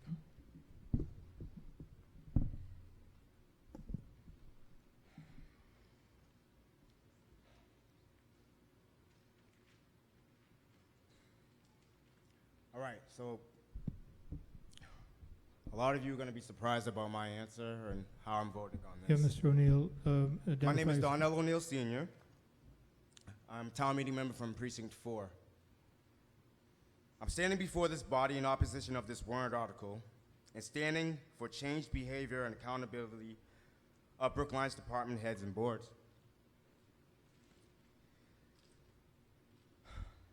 In my opinion, employees and residents' treatment from Brookline department heads and boards, especially the HR department, for over many, many decades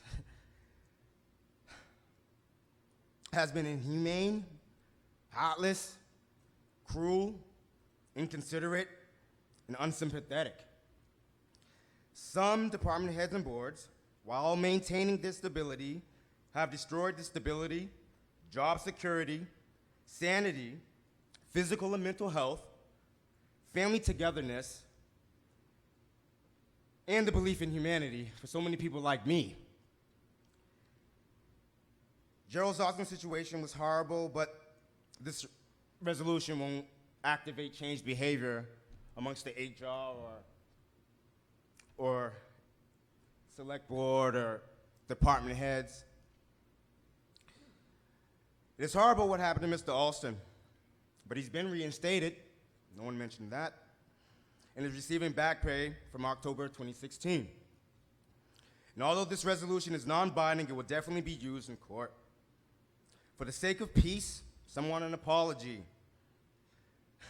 But let's keep in mind about the case.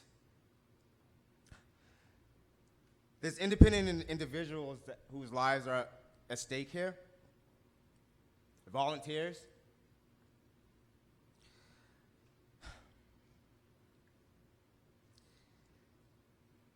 An apology, in my opinion, of admission or wrongdoing by the town as a whole is something I can't do. I don't feel comfortable. I wasn't the department head or the HR person who did him wrong. These people did. This issue leads back to two of the main issues the town is facing. The issue of accountability and change within, which I've been addressing. We as public servants have to understand the magnitude of our decision making. When we privately, independently make decisions, it affects the town as a whole. I want to thank Arthur Conquest, Arthur Snyder, Marty Rosendahl, and the late Frank Farlow, and others in this room who stood by me during my DPW issues.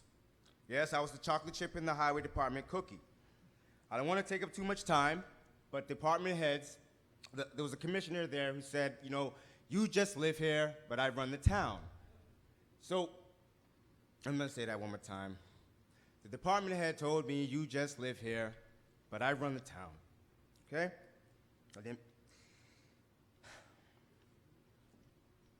So I resigned in 2008, and I work for Spalding Rehab now. In closing, I've lived in Brookline my whole life. August will be 40 years. I've seen how people of color are treated by citizens and town government. I can tell you right now, people like me don't think of Brookline and think equality. People like me think of Brookline and think discrimination. But people like me also think home sweet home. You have 1 minute. That's why being blessed to be in the position as a town meeting member is imperative to me to represent those like me and work to change how Brookline is viewed. But this is not just about optics, it's about badly needed systemic change. Brookline must stop passing non-binding resolutions about issues like this and start sitting down and doing the work. There's another lawsuit, from the DPW that's going to be happening in the federal court. You all know this is a problem. We don't need to take time up here debating the issue. We don't need to take up time at town meeting passing non-binding resolutions. What kind of apology is this anyways?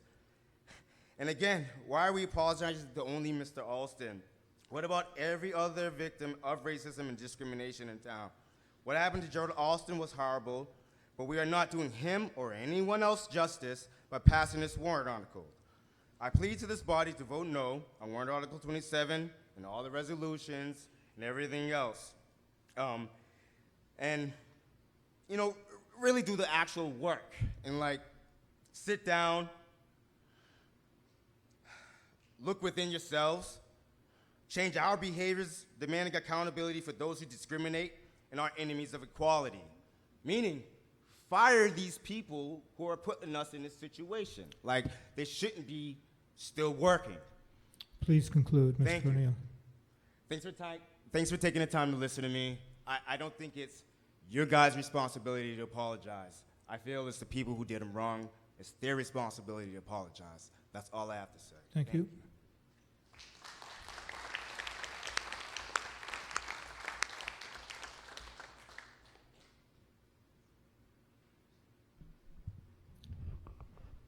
Well, in the absence of a motion for the question, Mr.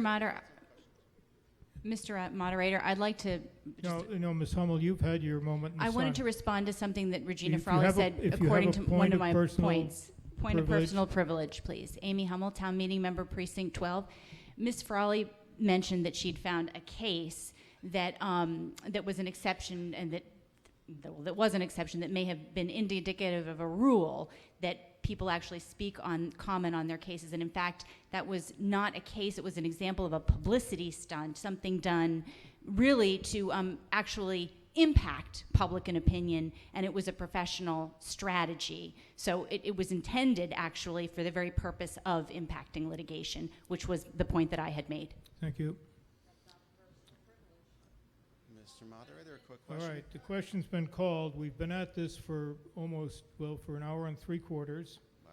Excuse me, And, Mr. Moderator, No, can I just make no, a... Mr. Conquest, we'll I'm- have, This I'm has to do sorry. with a statement that was made about Joe. It'll only if take... you have a question of privilege, you can go ahead and do it. Please, thank you. Mr. Sandman said... Who are you? I'm sorry, Arthur Conquest, Precinct 6. Mr. Sandman said that there would be a forum with Gerald Alston on the 19th. It's actually the 20th. It's at the public library from 6:30 till 8:30. That's all I wanted to say. Thank you very much, sir. Mr. Moderator, a quick On question. the question has been called. Is there a second? Now, I'll allow the motion, obviously, because I think we've heard a full discussion of all sides of this issue, and I doubt that any further discussion is going to persuade anyone to change their minds. I have the following people signed up to speak in favor of the petitioner's motion: Ms. Cates, Mr. Burstein, Ms. Rosenstein, Mr. Conquest, Ms. Smith, and Mr. Oni. I have Mr. Friedman signed up to speak against any affirmative motion. And on the motion to close debate, those in favor, please raise your hands. Those opposed, motion carries by a 2/3 vote. On the Mr. Moderator? Yeah, well, let me explain the voting, and then you can make your motion to have an electronic vote. We will vote first on the Select Board's substitute motion on the pink supplement, about which Mr. Van Scoyac and Mr. Sandman spoke. If that succeeds, it is as if we amended the main motion, and we will vote on it again as the main motion. If it fails, we will vote on the petitioner's motion on the supplement number 1. So the first vote is on the Select Board's substitute motion on the pink supplement. And if there are 35 town meeting members who would like an electronic vote, and there are, this is Article 27, substitute motion. And ladies and gentlemen, this will be the last session. There will be no correcting votes after this session. So please make sure, as we scroll through the list of town meeting members, that your vote has been properly recorded. If it has not been, please make that known to the town clerk immediately after the vote, or immediately after we finish with Article 27, so that any corrections can be made within this town meeting and be effective. On the, okay, this is on the Select Board's substitute motion on the pink supplement. Press 1 if you favor it, 2 if you're opposed, and 3 to abstain.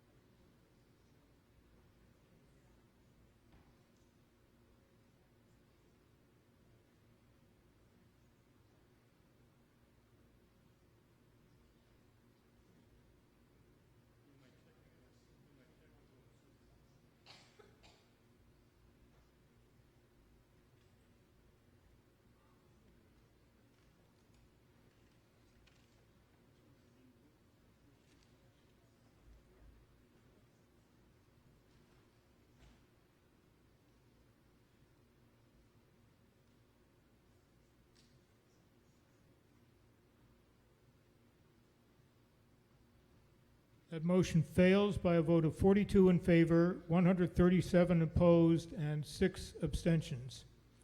On the main motion, Mr. motion Moderator? of the petitioner, yes. Could we have an electronic vote again? Are there 35 town meeting? Yes, of course there are. This is Article 27, main motion.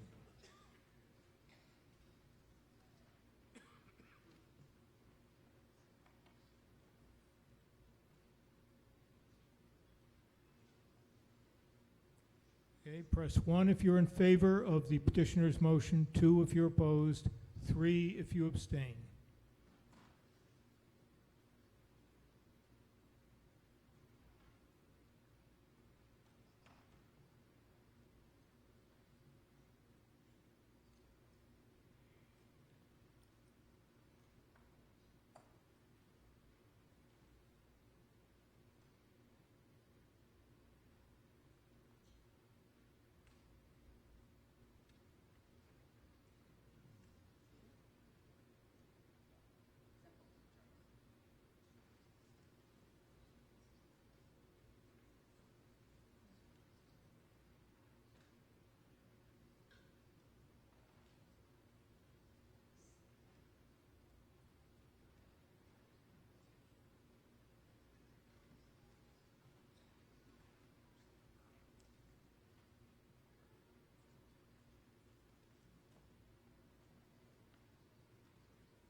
motion carries by a vote of 111 in favor, 66 opposed, and 12 abstentions. On the prior vote, there were 7 abstentions, not 6. So it was 42, 137, and 7. That motion carries, and we move to Article 28. The motion under Article 28 is on page 1 of the TAN supplement, moved by Ms. Vanderzeel, seconded by Ms. Heller, to adopt a resolution in support of the creation of a special commission relative to the seal and motto of the Commonwealth. There is here again a substitute motion on pages 28-8 to 9, moved by Mr. Sandman and seconded by Mr. Lescoyer. And the differences between these two motions will be clear, hopefully, from the presentations. Ms. Vanderzeel?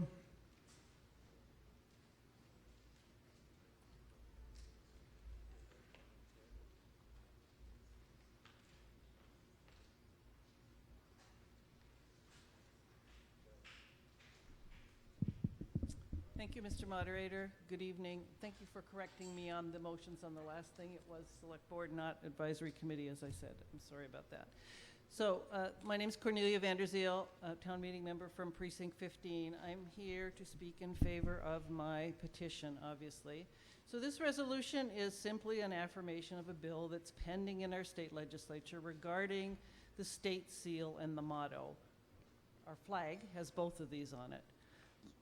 This is legislation that's already been supported by 2 of our state representatives, namely Nika Elogardo, who's a sponsor, and Tommy Vitolo, who is a co-sponsor. We are asking our remaining state representatives and state senator to support and vote in favor of this bill. This legislation has been filed for the past 34 years by Representative Byron Rushing. The bill has never made it out of committee in the past, and we hope to change that this year with the introduction of this resolution by the 2 representatives, by Nico Alagarda and Lindsay Sabadosa.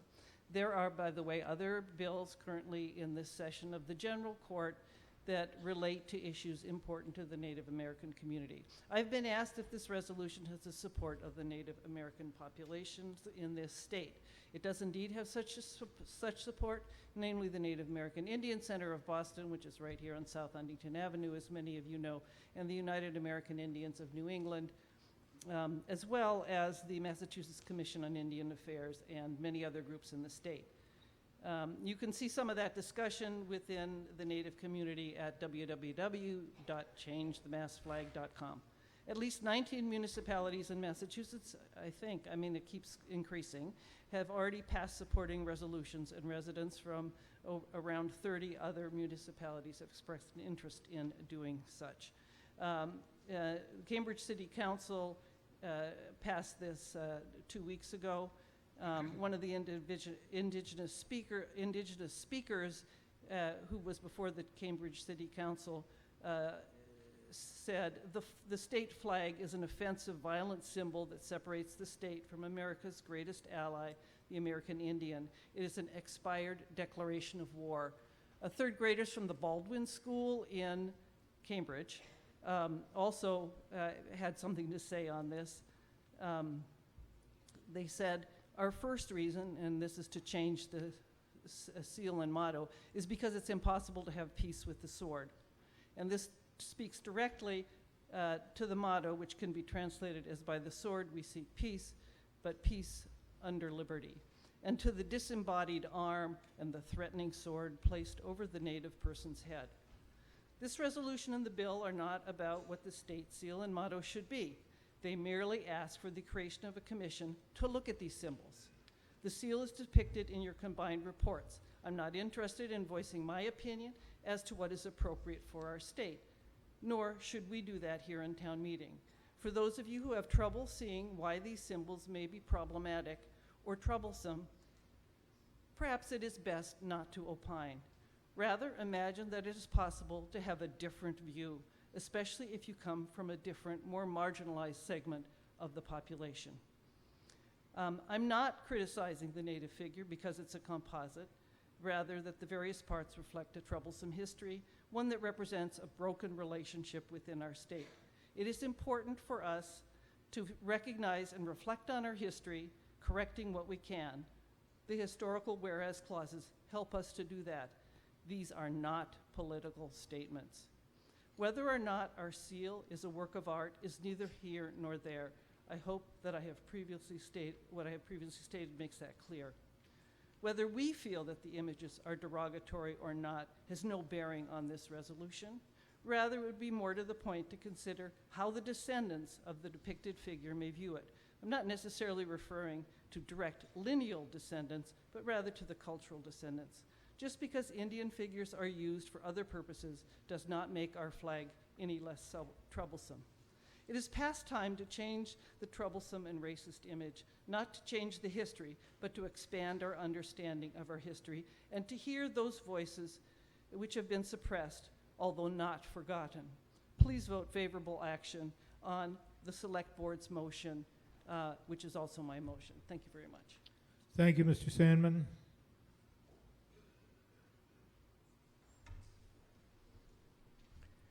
Mike Sandman, Town Meeting Member, Precinct 3, speaking for the Advisory Committee.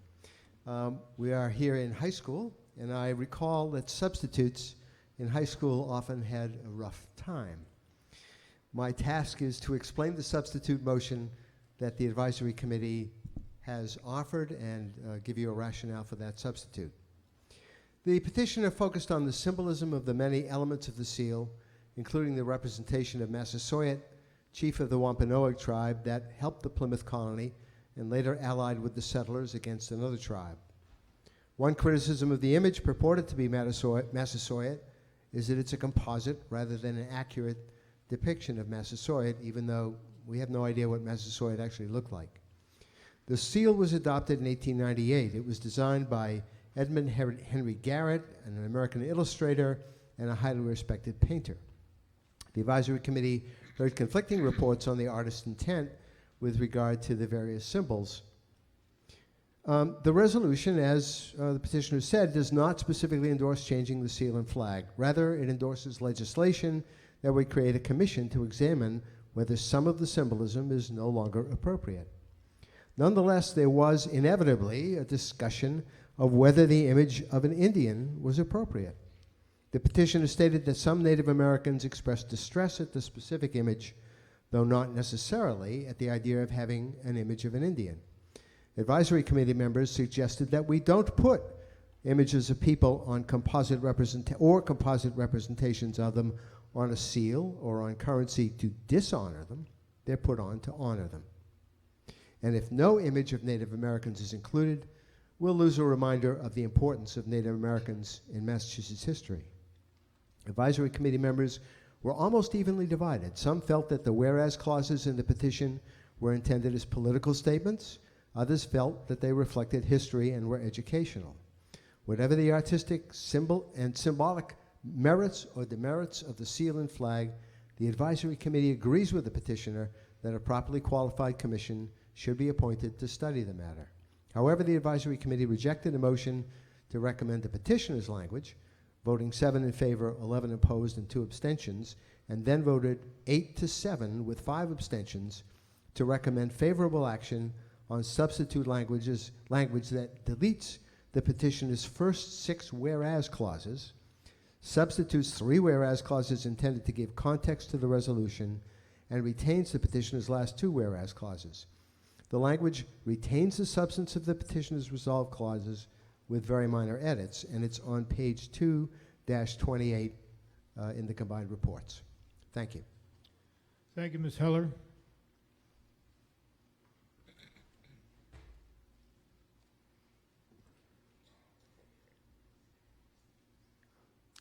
Thank you, Mr. Moderator. Nancy Heller for unanimous Select Board.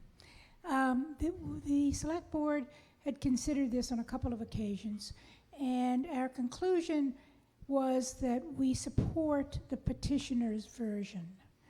The petitioner's version, again, as both petitioner and Mr. Van Scoyoc has indicated, this is, I'm sorry, Mr. Sandman, I'm looking right at you. You're twins. I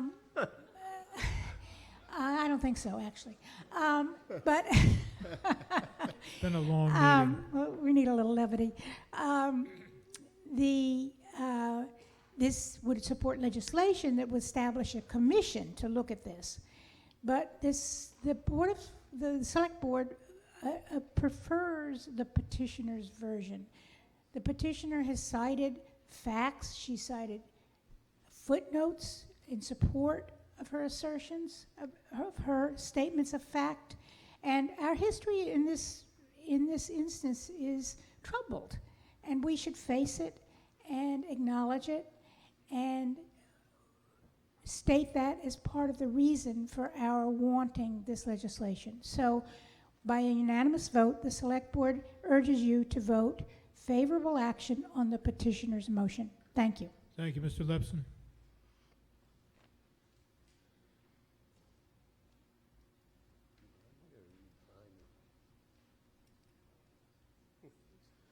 Thank you, Mr. Moderator. Good evening.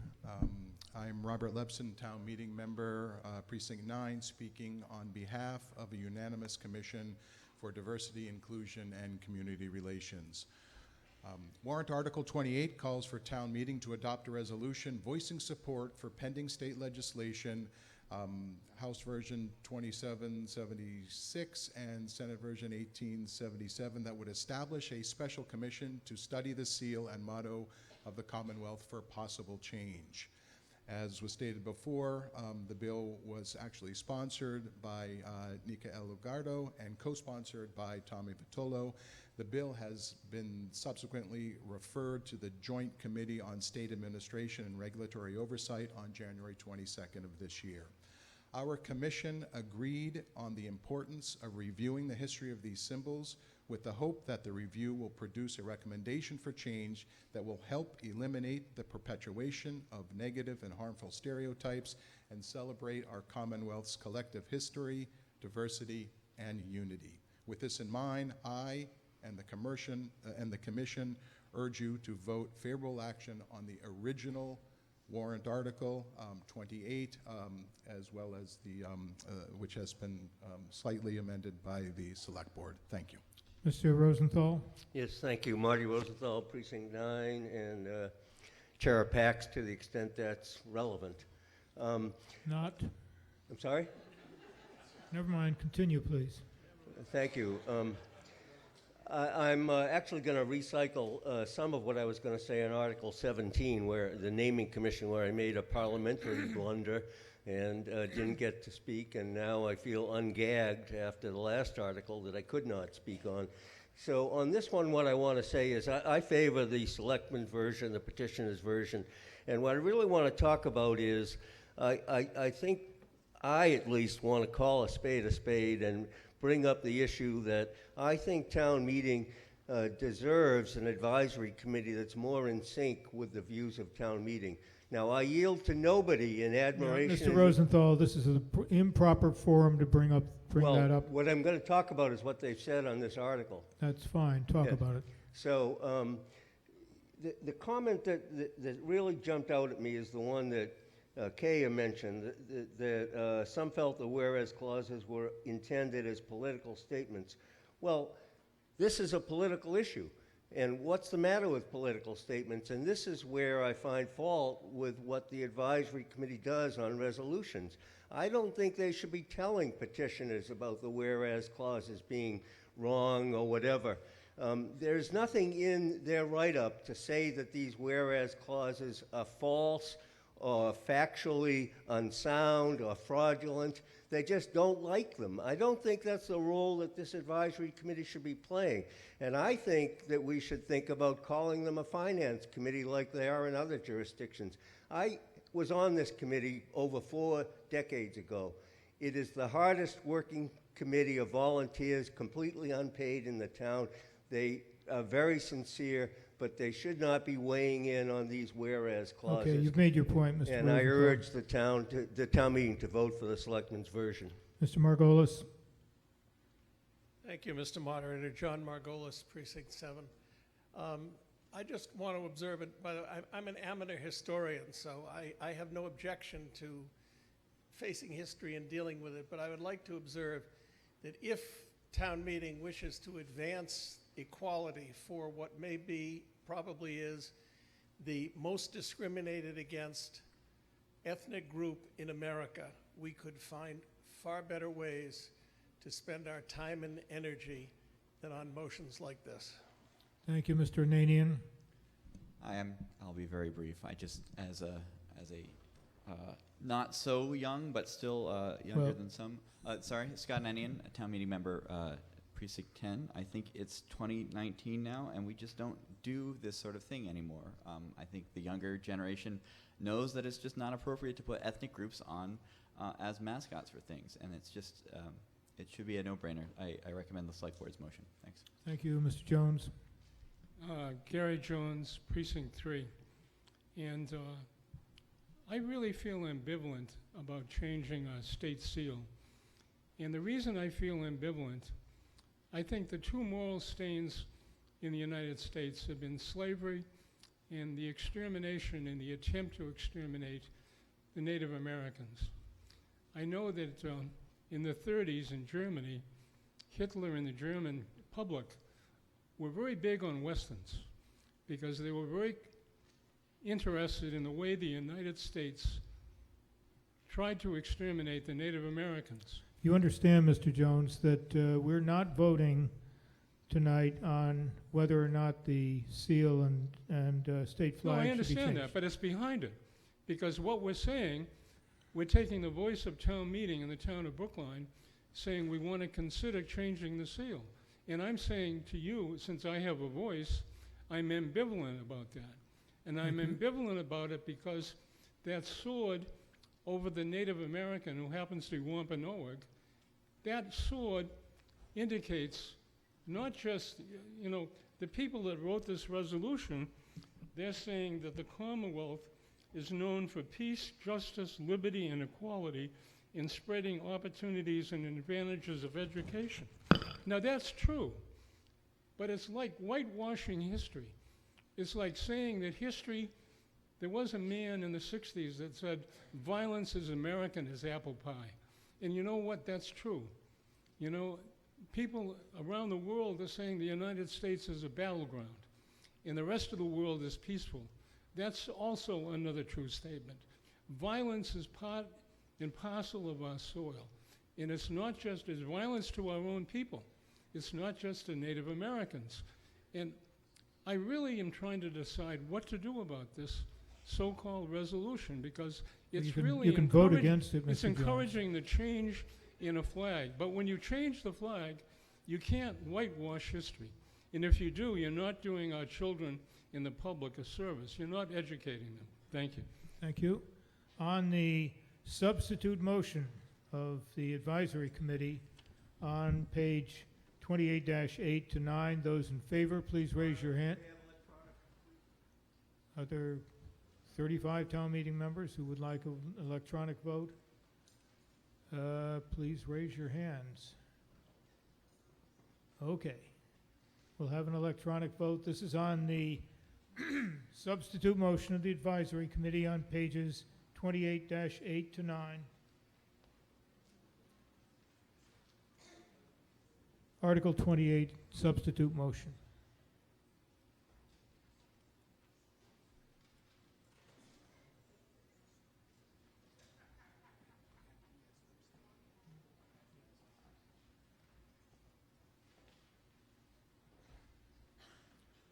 One, if you're in favor of the substitute motion. Two, if you're opposed. Three, if you're abstaining.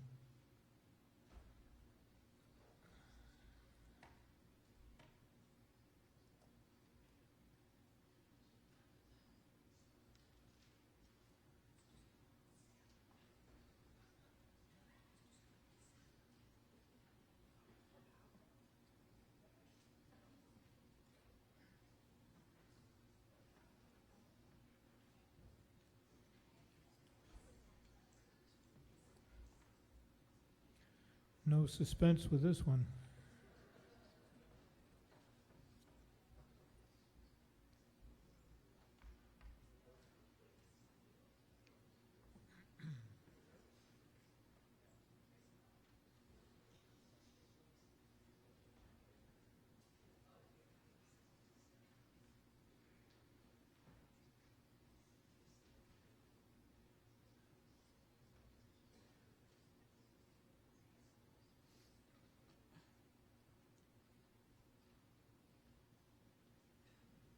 Motion fails by a vote of 15 in favor, 143 opposed, and 14 abstentions. Mr. Moderator, a motion for an electronic vote on the actual main motion. On the main motion, those of you who wish an electronic vote, please raise your hands. There are 35 town meeting members. This is on the main motion on the TAN supplement entitled Select Board Supplemental Recommendations. Article 28, main motion.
Motion carries by a vote of 158 in favor, 4 opposed, and 15 abstentions.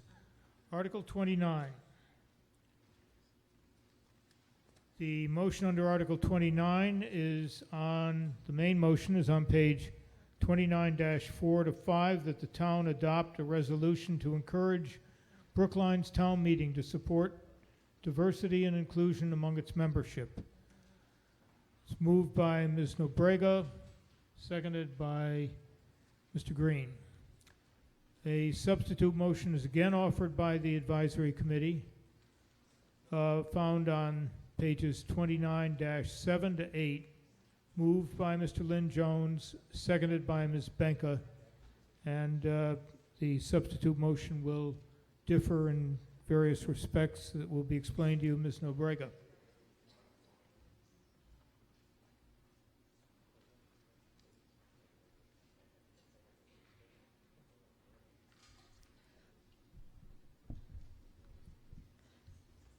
Mariah Nobrega, Town Meeting Member, Precinct 4, and Petitioner for Article 29. The goal of this resolution is to raise awareness among town meeting members of the ongoing issues with diversity and inclusion that town meeting and town government overall face, and the opportunity that we as town meeting members have to contribute to a solution. This warrant article first came to my mind in January when I saw a summary of the results from a survey that was done by the Office of Diversity, Inclusion, and Community Relations. The survey showed that the composition of town meeting and other town committees, boards, and commissions is disproportionately white and old. Subsequently, I attended the Brookline Summit for Racial Equity. What's the matter with that? Subsequently, I attended the Brookline Summit for Racial Equity held in February, which was organized around building action plans for 7 priority areas that have been identified by the Brookline People of Color Caucus. Specifically, the priority area that this warrant article addresses is to increase diversity on boards and commissions and remove barriers to running for office. The intent of this warrant article is not to remove anyone from their role in government. Rather, the idea is that as natural attrition leads to turnover, town meeting members proactively encourage and support people who belong to one or more underrepresented classes to participate in town government. For some of you, this may be already on your radar and part of your regular way of doing business. For others of you, this may be a new opportunity.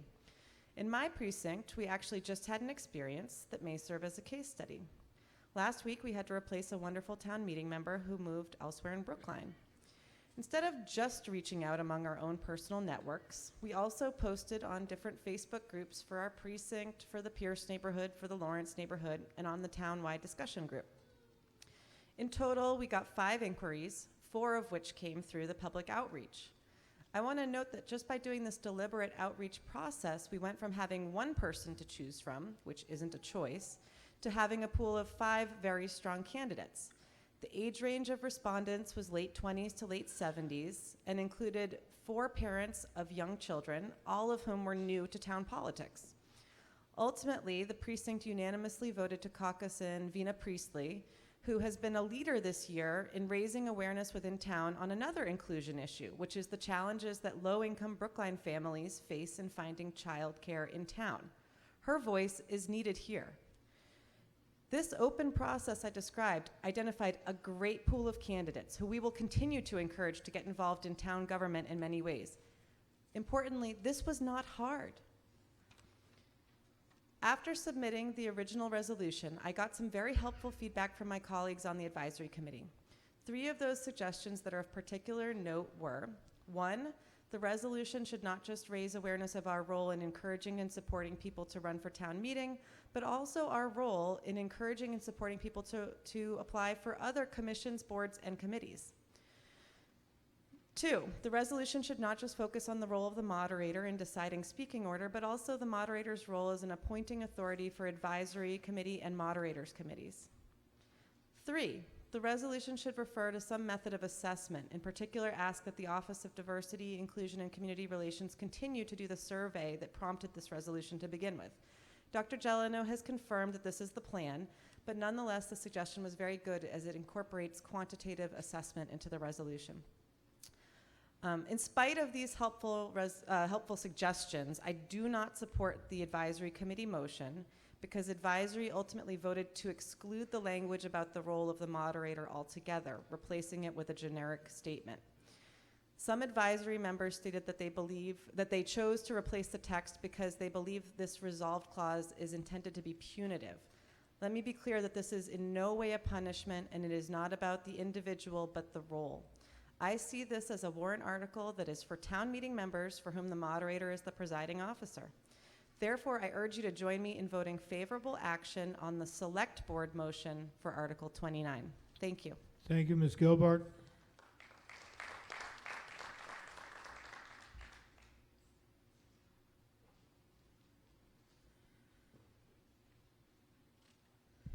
Janet Gelbart speaking for the advisory committee, and hopefully the 3rd time is the charm.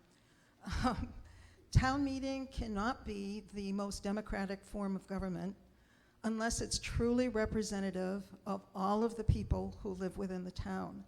And that's what warrant Article 29 attempts to do, to make sure that we're more inclusive by charging town meeting members, as well as the select board, which has already said that which is already committed to this effort, to expand outreach so that members of this group reflect the diversity among the town's population. It's ethnic diversity. There's a whole list that I won't bother to repeat.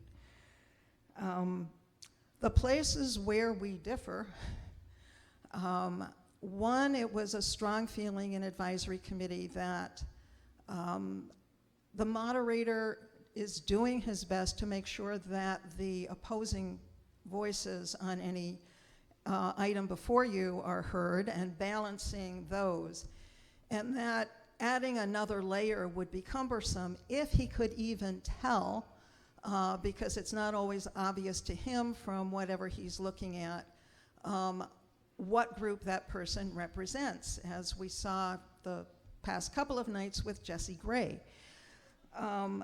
The other issue, because the outreach by this group has been expanded to include not just for town meeting, but all of the other governing bodies, the many commissions, committees, whatever. We felt that the moderator appoints only a very small portion of those in appointing members to the advisory committee and to moderators committees, and that the broader language would encourage the select board as well, which appoints the majority of committees, commissions, and boards. I think I've got them all, so that those groups become more broadly representative as well.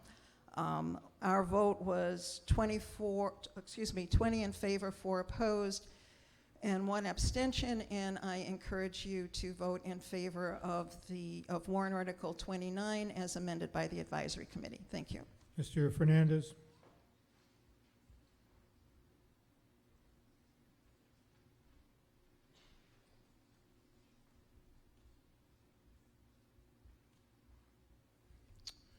Raul Fernandez for Unanimous Select Board.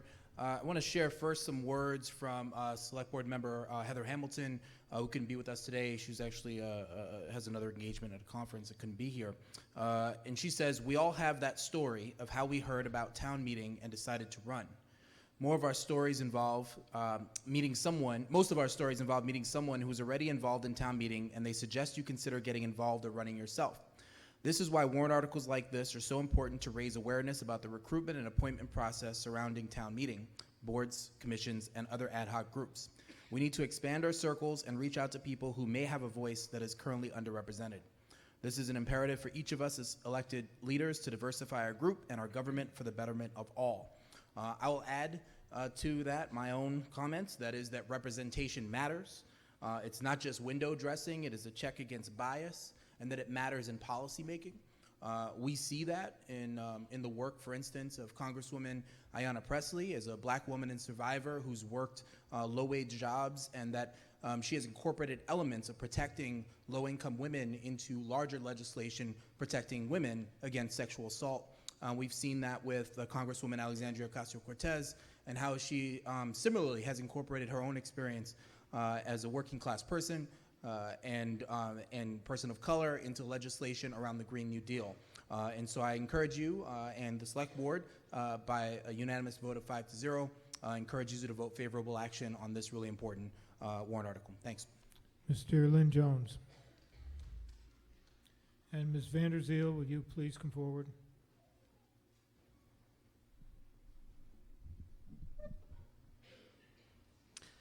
Thank you, Mr. Moderator. I'm Sean Lynn Jones from Precinct 1. Although I'm speaking tonight in favor of the Advisory Committee position, I'm not actually speaking for the Advisory Committee, but offering my own observations. I want to begin by thanking Mariah Nobrega for submitting Article 29, and in particular for her patience and her dedication in working this through the process and responding to what she described as helpful comments. She didn't always describe them precisely that way, I think, when she heard them, but it's very nice of her to describe them that way now. She's acutely aware of an important problem, and she really deserves a lot of credit for trying to address it and putting in the time to make this happen. In fact, I would even have included some of the data that she had in her original warrant article in the final version, but I think we know what most of those statistics say. Now, the two key differences between the motions of the Advisory Committee and the Select Board are in the second resolve clause. They aren't, Mr. Rosenthal, in the whereas clauses. In fact, I think those clauses are pretty much identical, if not exactly identical. The Advisory Committee didn't try to change those from the Select Board motion. But the differences in the second resolve clause are important. They're substantive differences, and I think you should take a look at them, and I hope you'll be persuaded to vote for the Advisory Committee language.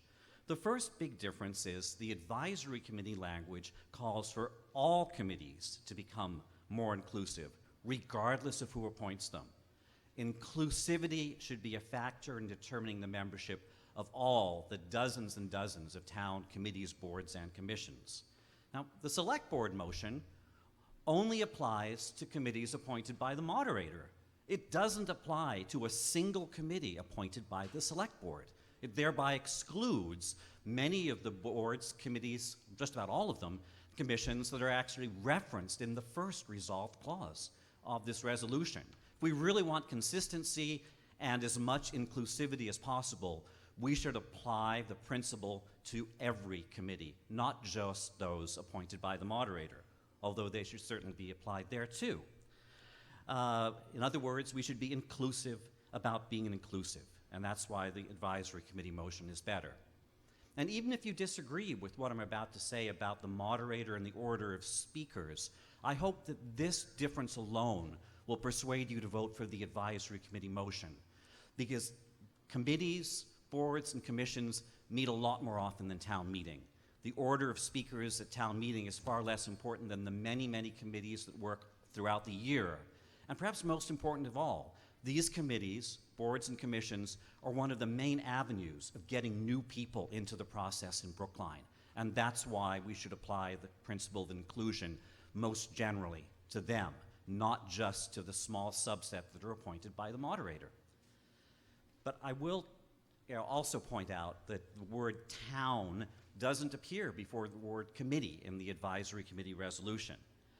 So one might say this applies across the United States, the world, the universe, and any alternate universes we uncover. And that might not be a bad thing, but this is a town meeting resolution, and the intent was to apply this to town committees.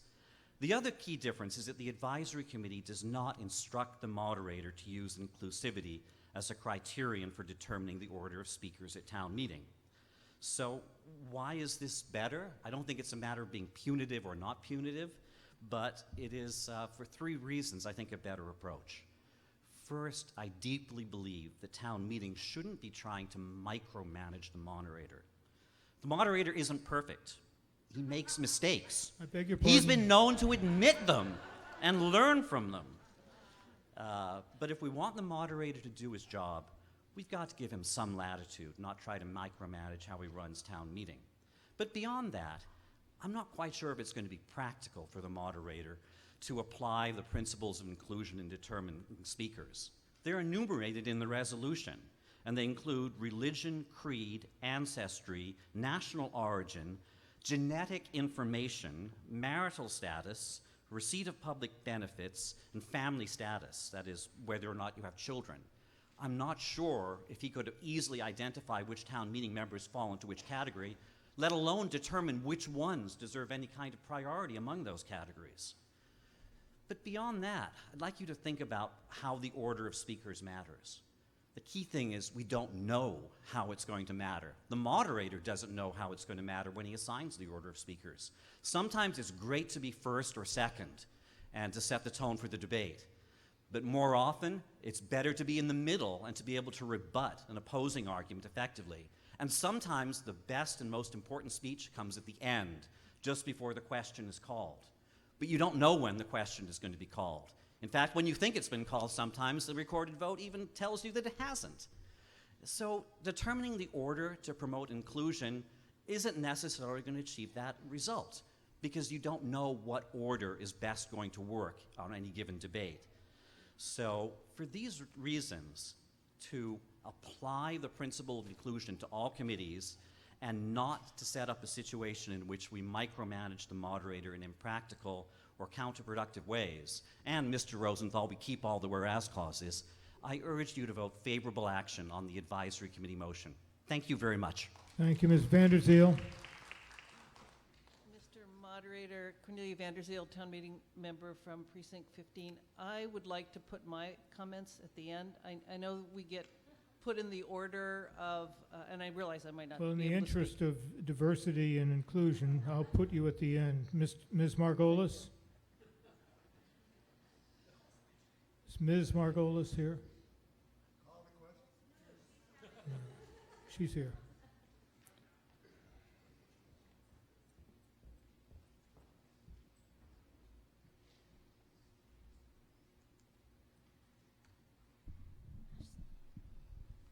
Someone was very tall before me. Okay. I'm Hadassah Margolis, town meeting member, Precinct 8. Omid Safi at Duke University's Islamic Studies Center writes, "There is a story told in the Middle East about a man who had fallen into a river. A crowd of concerned people gathered at the edge of the water, each of them urgently shouting out to him, 'Give me your hand, give me your hand.' The man was battling the waves and ignored their urgent plea. He kept going under and was struggling to take another breath. A saintly man walked up to the scene. Calmly, he waded up to his knees, glanced lovingly at the drowning man, and said, 'Take my hand.' Much to everyone's surprise, the drowning man reached out and grabbed the man's hand. The two came out of the dangerous water. The drowning man sat up, breathing heavily, looking relieved. The crowd turned towards the saintly man and asked, 'How were you able to reach him?' He said, "You all asked him for something, his hand. I offered him something, my hand. A drowning man is in no position to give you anything." Many of our neighbors are drowning. They are struggling to make it in a system that heavily favors one group, a group that looks largely like the people in this room over another. Many of our neighbors have something important to say, but don't feel they have a voice to say it. After the 2016 presidential election, when my 7-year-old daughter asked me, "Mama, why do people hate women so much?" I knew I had to speak up. But if it weren't for the encouragement of 3 incumbent town meeting members, I wouldn't have known how to go about it. I am grateful they reached out to me and told me I could do it, and they still reassure me when I question whether I take up too much space. Oppression is not just individuals being intentionally mean. Oppression is shaped by a system which gives people unequal power based on privilege. I am white, heterosexual, cisgendered, able-bodied, and middle class, so I definitely have privilege from the system. I don't feel misunderstood and unsafe due to race, sexual orientation, gender identity, disability, national origin, or receipt of public benefits. But others do, and they will help us make better laws because of their experience. But it's not enough to be in the room where it happens. The Select Board's motion is not just about actively inviting underrepresented people in, but also reworking the system so they feel they can speak once they're here. We need to look at ourselves in town meeting and our leadership, including committees and moderator, and support them and hold these positions of power accountable to take concrete action so that Brookline residents can not only survive, but also feel represented, understood, and welcome to speak up in their government, in their home. I have some ideas to put into action, and I'd love to hear yours, so please get in touch with me, email or pass a note. Because when a person is drowning, you offer your hand. Please vote in favor of the Select Board's motion. Mr. Lepson? And Ms. McClellan, would you please come forward?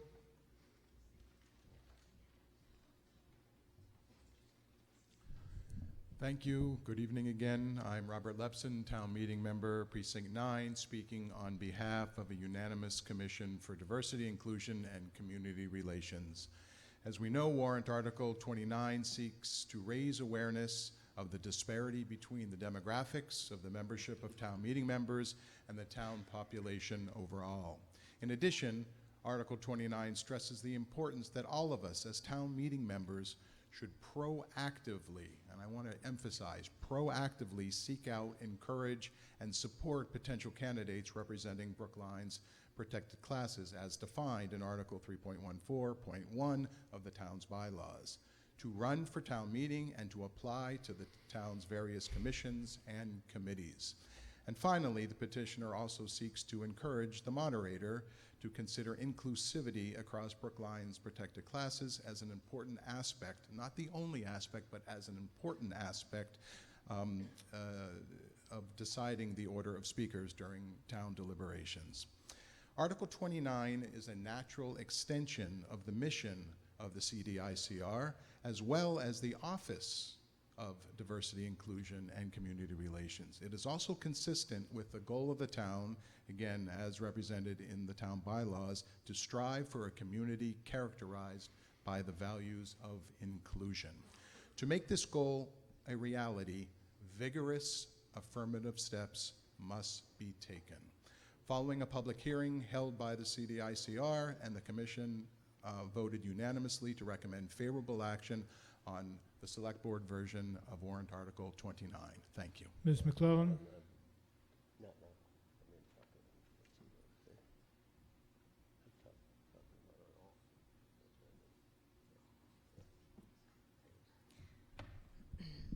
Nicole McClelland. I am a town meeting member in Precinct 11, and I'm on the Brookline Commission for Women, but speaking only for myself for this particular warrant article. I am strongly in favor of the original warrant article as proposed by Ms. Nobrega. I think it's impossible to talk about town meeting and inclusivity here without acknowledging the very important and influential role of our moderator. This doesn't have to be a criticism or a condemnation, but an acknowledgement that the moderator appoints the advisory committee, who sits at the front of the room and advises on every single warrant article at every single town meeting, the Committee on Town Organization and Structure, and several other committees. So we have to include that if we're going to have an honest discussion and start from a baseline of how town meeting really operates. So I thought a lot about this resolution because I think it's so important to say, yes, we are committed to inclusion. But what Danelle said earlier really bears repeating, which is we can't be just about optics in Brookline. This resolution is a good start. It's publicly saying we have this commitment to inclusion. But it's obviously completely insufficient to achieve the goal of actual inclusion in town meeting. I think the most important thing that we can do is two things.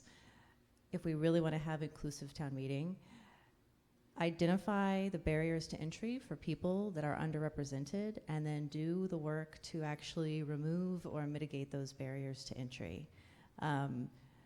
We've heard babies in the back of the room crying at every night of town meeting. I'm a mother and am completely in awe of the commitment of the mothers that are here with their babies in strollers and bringing them in and out to quiet them, feed them, nurse them in the bathroom at Brookline High School, because we've made no accommodations for parents in town meeting.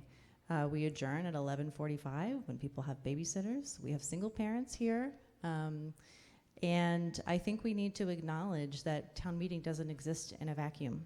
And there are things we can do to make it much easier for people to join our ranks. I personally have been trying to recruit for town meetings since basically the day I was elected. It's extraordinarily difficult to get people to agree to it when they have to think about how to incorporate that into their lives. I'm totally off script. Okay. I think we also need to acknowledge that inclusion is getting people to the table, but equity is another thing we talk about, and that's being sure that when people are at the table, their voices are actually heard. And I think that's another thing we can commit to, and it takes change in town meeting. It takes recognizing, surveying the group, recognizing what we can be doing differently, so that our system doesn't favor the people who know all the rules, who've been doing it for 20 years, who are friends with the right people, who are members of the right boards or commissions. So we need to make this a truly equitable place as well by saying that you don't have to be an insider to be heard and for us to listen to you. So this is not what the article proposes, and Mariah made that clear, but I will end with a question, which is a thought experiment, which is, if someone were to come around, we embark on this goal of inclusion and equity in town meeting because this is something we all purport to believe, and if someone were to come along in your precinct or apply to a board or a commission that you're on who was able to offer the same intelligence and thoughtfulness as you, but who could offer as well the benefit of lived experience as a member of an underrepresented group, would you be willing to step aside to make space for them? It's a hard question, right? But if the answer is no, why are you here, right? Because I think it's really easy when you've occupied a seat for a while to start believing that you are entitled to that seat, that you are the best person to sit in that seat. And if that's what we find ourselves saying, we are not working towards inclusion or equity. We are occupying space that we might need to step aside to make for somebody else. So with that, I would encourage you to vote in favor of the original article, and thank you. Thank you. Ms. Goldsmith.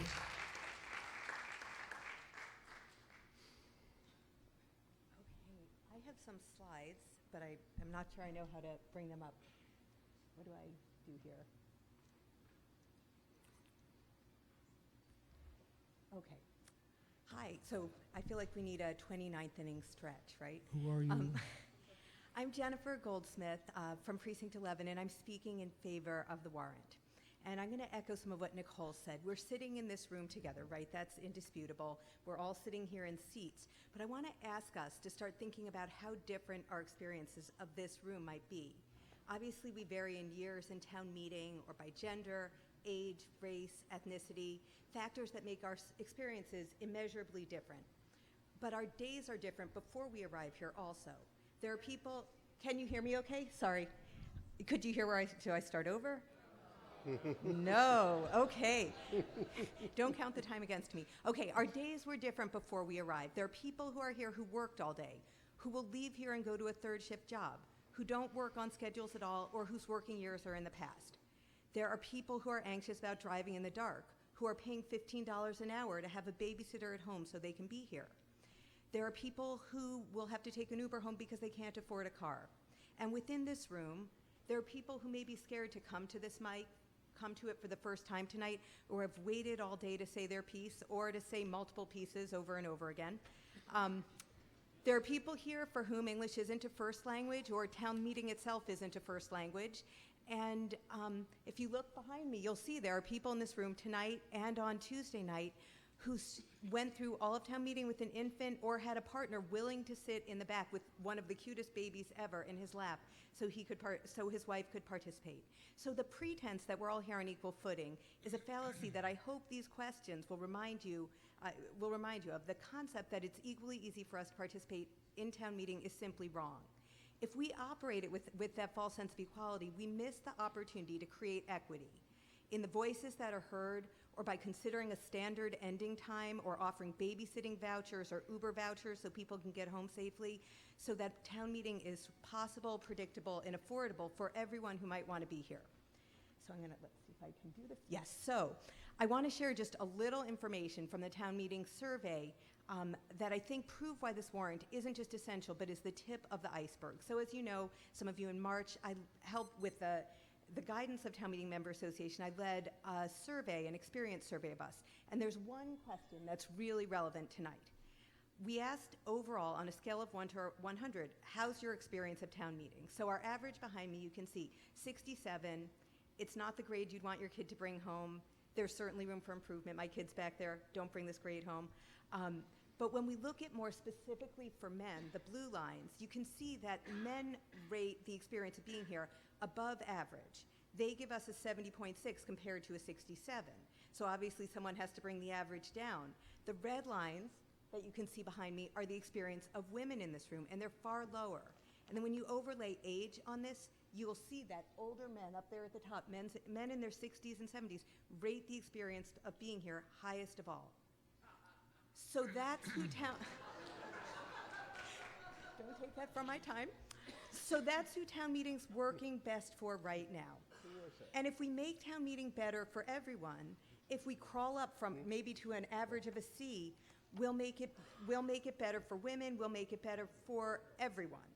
And it'll be better for the men too, because a 70 isn't a great grade either. And I want to say with the survey regarding race, we had insufficient responses among non-white respondents to present data without it being identifying. Yet, if Black and Hispanic people represent 8% of the town population, we should have 19 self-identified Black and Hispanic people in this room. If Asians account for 17%, we should have 40 self-identified Asians in this room. And it's not just race and ethnicity, but diversity of experience that make us stronger. The prevailing opportunities identified in the town meeting survey was for diversity, and then after that, clarity on many fronts that you can see behind me. So what's important about this warrant article? 1 minute. Is that it's a start. It asks us to look beyond our norms. In this room on Tuesday night, case in point, we had a 15-year incumbent on the naming committee explaining why it's unremarkable that every name ever approved by that committee had been a white man. We also had a new town meeting member stand here, fill his 5 minutes at the podium, take the question mic to get his last words in while 4 women were waiting there to speak. And that problem went unchecked when far lesser infractions seemed to yield far greater response. So when we think about this room and see who's here and how it's filled, it's not accidental. We don't have translated materials describing the role and commitment and influence of town meeting membership. We don't even have that well presented in English at this point. When you think about why you ran for town meeting, it was likely learning from someone you knew, someone not all that different from yourself. So what does our outreach look like now for town meeting members? Do we have equitable, clear, substantial outreach for commissions? We have a number of moderator-appointed roles for advisory to the Committee on Town Organization, for advisory in the Committee on Town Organization Structure. And we tend, as humans, to stay with what and whom we know. It's human nature at a real human cost in our government. I don't ask us to legislate this, but we owe it to our community to ask ourselves to do better interpersonally, respecting those who stand at the mic and not needing to hear so much from a few, and also respecting each other on the listserv, but also structurally. To commit to reach out to groups that we don't already reach out to, you can see behind me. Potentially to think about term limits for ourselves, as Nick explained. Are you winding down, I Ms. am. Goldsmith? I'm so winding down. To share this precious opportunity, maybe to think about asking ourselves to limit our own terms and consider who might fill a seat if we vacate one. This stretches beyond the article at hand, but the gift of this article is it invites us to be honest with ourselves and to do better for ourselves and for our town. So I hope you'll vote in support of Mariah's article. Thank you. Ms. Vanderzeel? No, we're going to hear some comments from the floor. Okay, Mr. Rosenthal? Yes, I'm still Marty Rosenthal. I'm still whoever I was 10 minutes ago. Sean's excellent comments raised two questions for me. And first of all, I don't see this as being a choice between values, between the two competing versions here, the way I did with the naming commission or the way I did on the previous article I spoke on, or last year's Indigenous Peoples thing, or last year, or my own criminal justice thing 2 years ago. But on this one, there are legitimate differences between the two, and I'm frankly torn between the two, and I would like to hear from Mariah on her responses on why the petitioner's article is more important than the advisory committee's article. And frankly, it seems like we've been in session for about 2 months, and I wish that these two bodies had gotten together to do a combination of the two during those 2 months, so 2 weeks, whatever it's been. So if the moderator would let Mariah answer that question, I would appreciate it. Sure. Ms. Nobrega?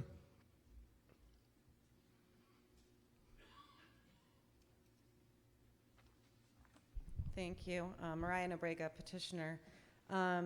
So the principal differences, as Sean Lynn Jones mentioned, he focused on that the language in the advisory committee motion essentially expands. Yeah, I don't think you need to go into those differences. I think we all understand them. The question is, why do you not prefer the more inclusive advisory committee? Okay. Right. And what I don't like is that language is generic to the point of uselessness. It does not even focus on, for example, that this applies to Brookline town government. But the other aspect of it that I don't like is that it excludes the role of the moderator altogether. And as Sean mentioned, it focused on the speaking aspect of it. And the fact is that the moderator does have latitude and discretion in speaker order, both in advance and at the mic. In this town meeting, we have seen, to the moderator's credit, that he has responded to feedback that has come, and he's spent more time calling on people at the mic as opposed to those who've just signed up in advance. And so I would say that that opportunity offers more discretion for who you select, but also I think that we need people to know that that they are not only that representation matters, as Select Board Member Fernandez said earlier, and that they need to know that they are welcome to come to the mic, that their voice and comments are welcome at the mic. And so considering this as an overt part of the moderator's speaker process is important in creating a culture of inclusivity, and that's why I do not support the advisory language, which removes it. Mr. Karen? Yeah, John Karen, Town Meeting Member, Precinct 12. I think my question, there's two, but they're related, is probably addressed to Ms. Nobrega.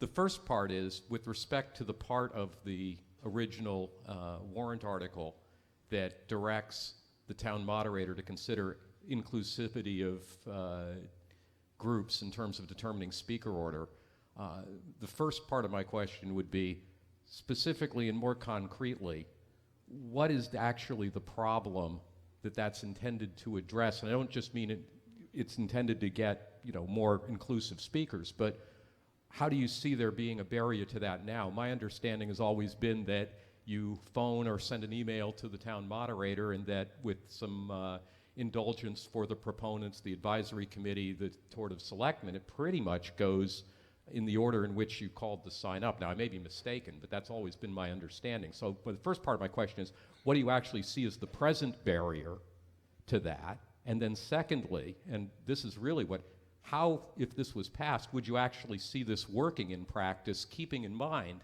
that town meeting has both the authority and the responsibility, regardless of the order of speakers that's selected by the town moderator? We have the power to decide whether we've heard enough and whether we've heard an inclusive debate or not, and shame on us if we cut off debate before that happens. But in any case, my two questions are, what exactly do you see as the present barrier? And in practice, how the heck would this work if this passed?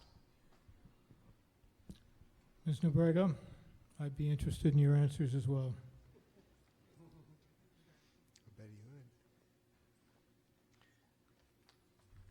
Mariah Nobrega, Petitioner. So the first question was, what is the barriers now? Yeah, what do you see as the problems to having an inclusive debate now in terms of the speaker orders? Where are the barriers there? Well, I think that in the past there have been times where there have been opportunities to have perhaps a more diverse representation of voices, and we don't necessarily see them. We see people lined up to speak who are not necessarily representative of everyone, even in this room, let alone in the town. And then in terms of how it would work in practice, that was the second question? That was the second question, although my first question was really, what's preventing us from getting a more inclusive speakers now? In other words, what are we not doing? I mean, we can say that the town moderator should include them, but if people aren't coming up to speak or signing up to speak, how is that going to help? And I'm not trying to be difficult, but I'm trying to get a handle on, can we really do something better? I don't want to spend too much time. I know it's late, but I would say that the point is that we need to create a culture of inclusion and welcomeness. And as a younger woman, I will say that it was maybe very recently, and I've been in town meeting 11 years, that I ever felt comfortable coming up to the mic to ask a question. And so I can speak to my own experience to that.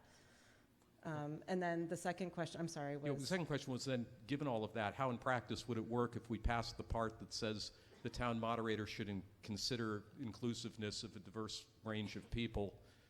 I apologize, it's late, and I know I'm not doing justice to your language, but if we adopt that part, how in practice would you foresee that actually playing out? I mean, how would we be doing things differently? Well, I think that there's, first off, I'll say there's a caveat in the languages to the extent possible, and I think that Sean touched on that somewhat, which is there will be aspects like genetic information that really aren't going to come up and be practicable in the language of the law. However, as we saw, there could be opportunities where there would be specific topics, which would be good to have more than one, just the regular old voices coming to the mic. And again, the majority of this body is white old people, and it would be good to have a diversity of voices, not only in the room, but at the mic, and to recognize that and celebrate that and bring it forward and encourage it. Okay, well. Okay, Mr. Sandman. Thank you. Well, speaking as a regular white old guy, first of all, I want to say to Mr. Rosenthal and also to Ms. Goldsmith, that last line, I would not have the advisory committee spend its time on every single resolution. There are members of the advisory committee who applaud that.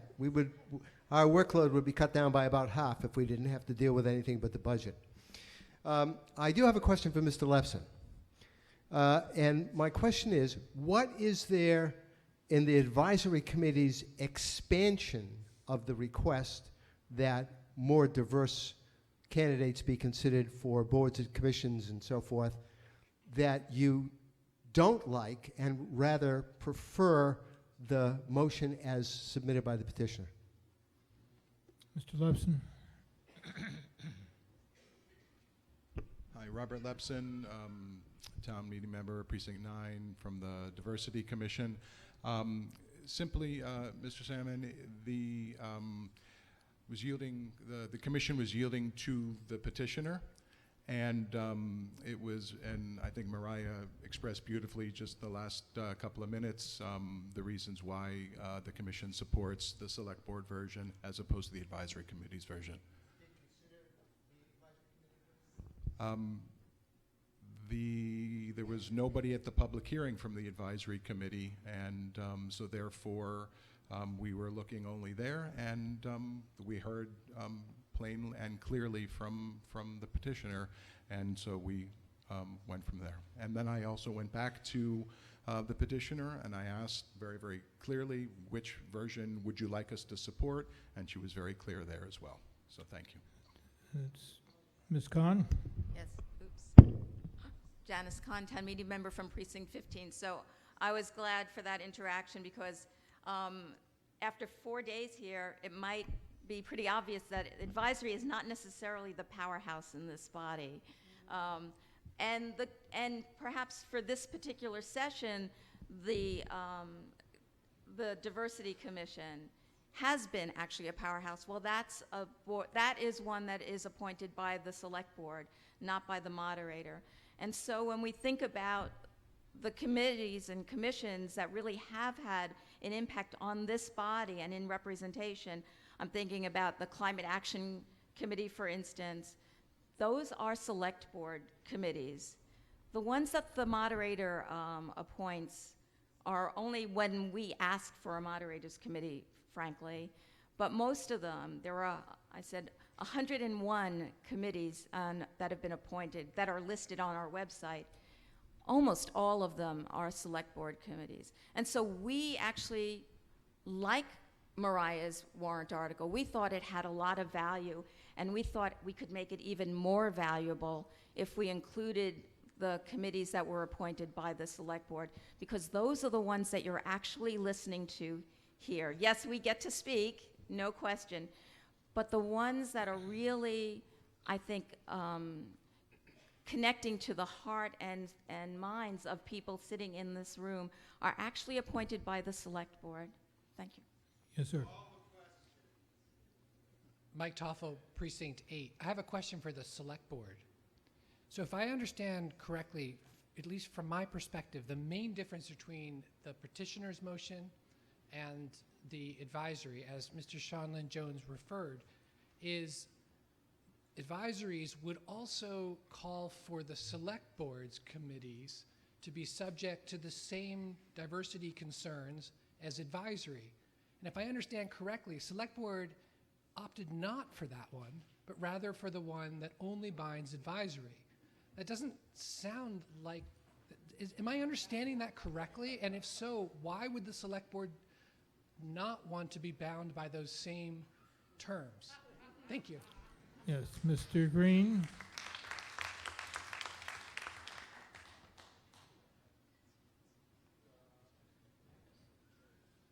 Well, the only way I can answer that is that the select board, is concerned about diversity on the committees that it appoints. We're limited to those people who we can whip up interest in the community, as well as those who present themselves before the select board.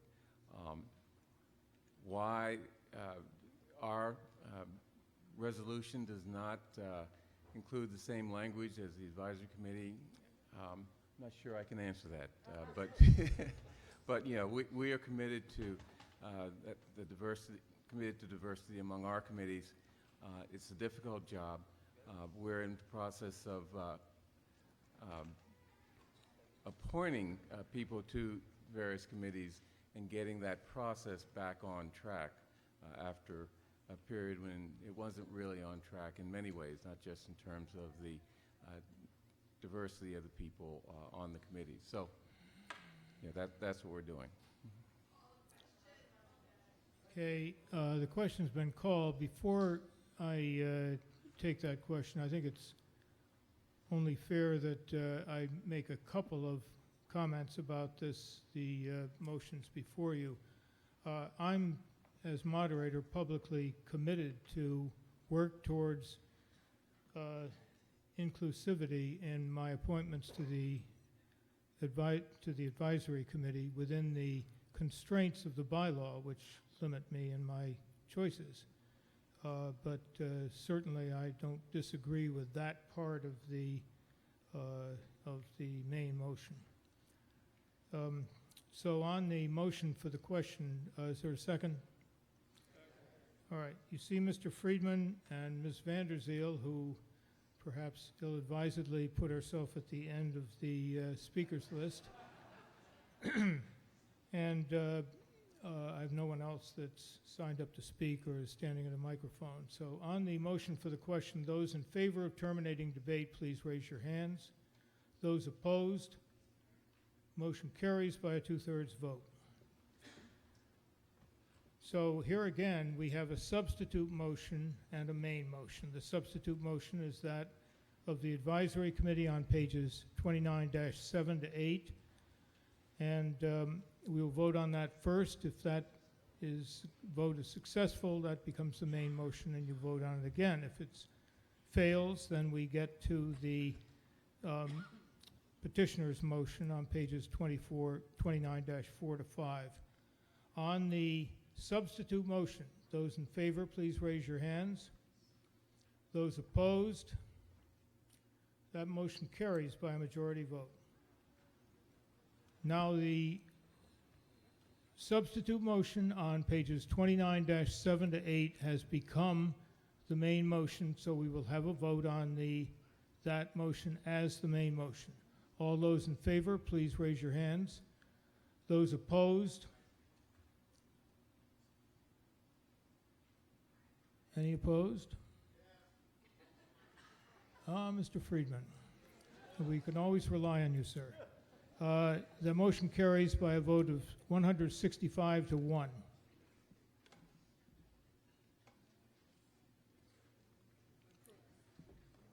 Article 30. Motion under Article 30 is on page 30-14, resolution calling for a preliminary study of options for locating a public outdoor swimming facility for Brookline residents. Moved by Ms. Roseman, seconded by Ms. Jonas. There are no opposing speakers, so I'll call on Ms. Roseman and Ms. Jonas. You have 7 minutes. Wait, where's the clicker? Please don't leave. If you do leave, don't forget to turn in your handheld devices in the appropriate bin in the lobby. Go ahead. Okay, thank you, Mr. Moderator. I'm Linda Roseman, Town Meeting Member, Precinct 14. This is Elisa Jonas, Town Meeting Member, Precinct 15. Wait, why did it start? I'll start talking. We're here to ask for your support for Article 30, a resolution calling for a preliminary study of options for locating a public outdoor swimming facility for Brookline residents. Brookline was the first municipality in the United States to build a public swimming pool in the late 1800s. Ironically, we are one of the few communities in our vicinity that currently lack a public outdoor swimming pool. Our only outdoor water features are children's spray pools and sprinklers at some of our playgrounds. Based on the experience of similar nearby communities, an outdoor pool could annually recover all operating costs. Of course, we would need to find a place to put it and the capital to build it. This article's intent is to start that process. I just have to say, this is Elisa Jonas, Town Meeting Member, Precinct 16. There are 5 petitioners, and we decided the 2 of us would represent 5. But we've had a lot of discussion today about equitable treatment and equal treatment among groups, and I'm hoping that you see the way we see it, that this is a very concrete way to ensure that people of all socioeconomic levels are able to get equal treatment and basic amenities for the town. We believe that having the ability to swim outdoors should not be a luxury limited to those who can afford private options. And in the 1920s, municipalities across the country decided that the provision of outdoor swimming is a basic amenity. And so now one would be hard-pressed to find another town with Brookline's population that does not offer some form of public outdoor swimming for its residents. So if you look carefully at the screen, you're going to see examples of 22 neighboring communities ranging from the tiny Lincoln to the densely populated Cambridge and Somerville, all of whom have outdoor swimming. Several have 2 or more facilities. Some towns are fortunate enough to have a lake or pond, and those that do not have swimming pools. And our neighbor Newton has both a pool complex and a lake. So the fact that many other towns have this resource for their residents in and of itself is no reason for Brookline to make this investment, but it does demonstrate that people want this resource in their community. We want to see Brookline provide the same opportunity to its residents.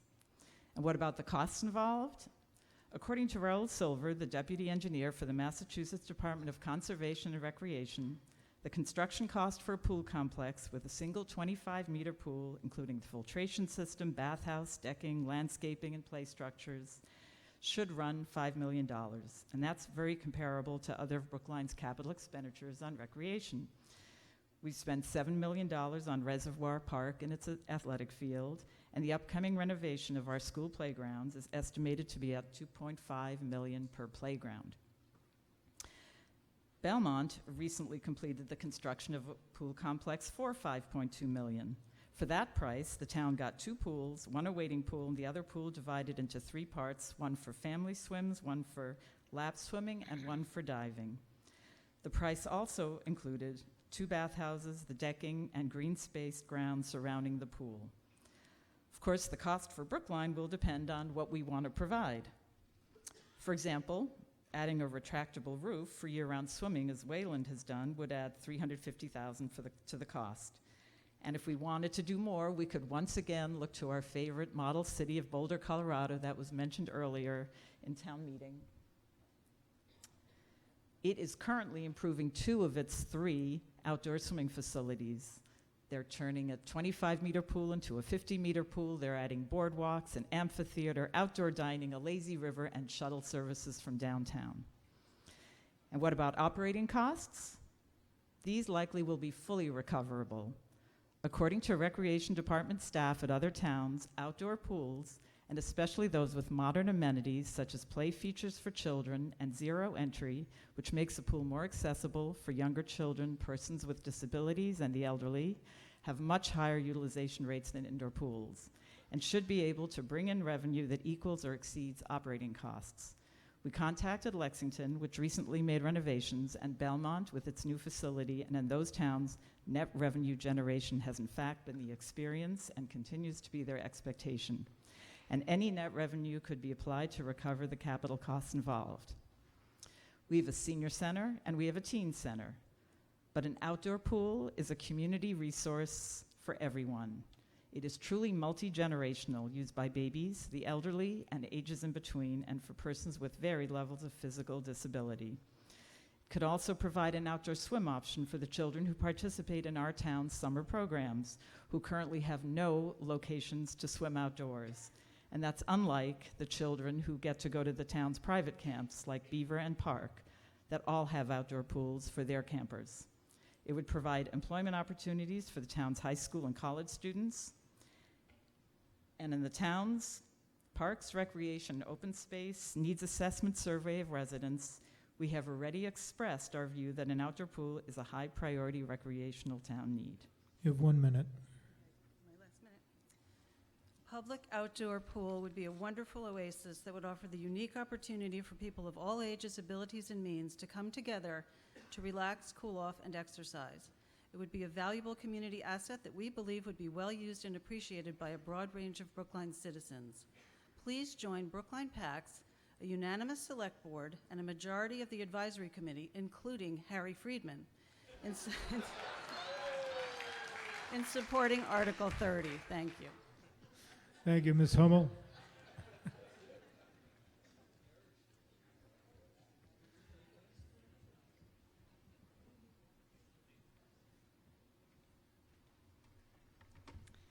Amy Hummel, speaking for the town meeting member, Precinct 12, speaking for the advisory committee. So an outdoor pool, it's a lovely thought to leave the evening on. Despite the probability of practical hurdles, the majority of the committee does support the idea of a siting study, which is what this warrant article asked for. The petitioners provided the committee with a lot of information when they presented to us, including some possible sites to consider, despite the fact that that request was for a siting study. So these recommendations were removed from the amended version before you. And they were moved because the language of the warrant article seemed to be at odds with the purpose of good faith site study. The petitioners also offered a lot of financial information. They provided some to you regarding capital and operating costs of an outdoor pool. The committee welcomed the information, even though it too kind of gets ahead of the warrant article, but petitioners offered it to show the financial feasibility of building and operating an outdoor public pool if the warrant article passes and if a good site is found, and that makes some sense. The good news is that the cost of the study itself, which is all the warrant article asked for, is negligible. That's maybe arguable, but the Department of Parks and Open Space has agreed to include it in the upcoming athletic field and needs assessment and master plan if the warrant article passes. So they're not asking for additional expenditures. Your combined reports includes a lot of the information the petitioners provided. Some of it's interesting, though not all entirely applicable. The committee noted that despite population similarities, Ms. Jonas mentioned, of some of our neighbors, we're a bit more urban than many of those communities, have less acreage available, and in some cases, less of a commercial tax base, and many homes and businesses and parks are cheek and jowl, which, as we have learned the hard way, complicate things. The advisory committee report begins on page 30-10 and provides some detail I will not repeat, but I'll highlight a few noteworthy items the committee learned and we discussed. The estimated capital cost of installing a pool we heard wasn't just $5 million, was between $5 and $10 million, depending on the site and chosen amenities. And the possibility of 100% cost recovery for the capital portion of the project is unlikely, though some cost recovery may occur. In some towns, Belmont and Lexington, for example, it's on page 30-11 of your book, the exact numbers, their revenues from the pools that they have put in exceed their operating costs, so that's an optimistic note. And some of the neighboring cities and towns with outdoor pools have received funding from the Community Preservation Act to build their pools, so help cover their capital costs. We have voted twice not to join the CPA, so we don't have that option. The committee also opined on, that although an outdoor pool and maybe in the future a larger recreational facility not contemplated by the article would be lovely, but we did question whether this is the best use of capital funds or open space given all of our existing and competing capital needs. And it's a difficult to project how much an outdoor pool would actually get used when it's only open a few months a year. It's difficult to project the operating costs and revenues at this point in our uniquely situated town, and there was concern regarding availability of sites that would provide relatively easy access to everyone. This idea of making it available to all, whether coming by car or T or bike. So, conclude, despite all of the real and practical concerns regarding siting and constructing and operating an outdoor pool, the warrant article ultimately garnered a broad support among committee members. At its heart, the article simply asked the Department of Parks and Open Space to look and see if there's a good site for an outdoor pool in Brookline. There is no significant cost in supporting a preliminary siting study to gather information, and since the study can be folded into the field assessment master plan, the committee voted 14 in favor, 2 opposed, and 2 abstaining in favor of warrant article, or 30, the end. Well, Thank the you. combined reports say 14-4 with 2 abstentions, but, okay, those, all right. Mr. Green?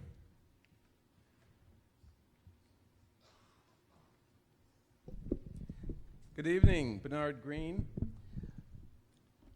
Select Board, speaking for a unanimous Select Board. Ms. Roseman, Ms. Jonas, and Ms. Hummel did a very good job and thorough job of both explaining the warrant article as well as motivating it. So I'll be very brief. As you know, the warrant article calls for a preliminary study of options for locating a public outdoor swimming pool in Brookline. So among the reasons for this cited are the health benefits, and those are substantial and important. Unfortunately, here in Brookline today, even though supposedly we were one of the first communities to have outdoor swimming facilities in the country, today those benefits, those health benefits, are limited to those who have access to private clubs and private homes with swimming pools. So, there is a real problem here of equity, and we should, consider that as part of this, the importance for this warrant article. The Select Board initially voted to study whether a outdoor swimming pool should also include the option of having indoor facilities because of the cold and long winters we have here in Boston. The moderator considered that outside the scope of the article, so we did not go forward with that. But by a vote of 5-0, we voted favorable action on the warrant article. Thank you. Thank you, Ms. Cavallaro. And Mr. Gray, would you please come forward?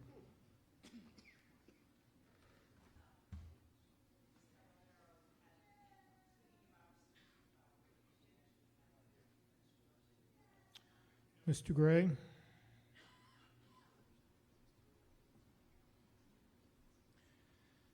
Thank you, and I do identify as him, pronouns he, him, his. Although that being said, let us know who you are and speak into the mic. Precinct 10. Thank you. He, him, his, although if you want to call me Thing Gray or Town Meeting Member Gray, I think that might be more appropriate than our culture, which suggests that we should use imperfect cues to guess and gander at a person's gender. But to me, this warrant article speaks to community. And if you ask young people what matters in life and what their goals are, they tend to talk about things like fame and money and power. When you ask older people, as many of us here know, you get a very different answer, and what ends up making a life meaningful is community. And we here tonight are very lucky because our political interest tends to bring us into a larger community that brings us great pleasure. And not everyone in Brookline is so lucky.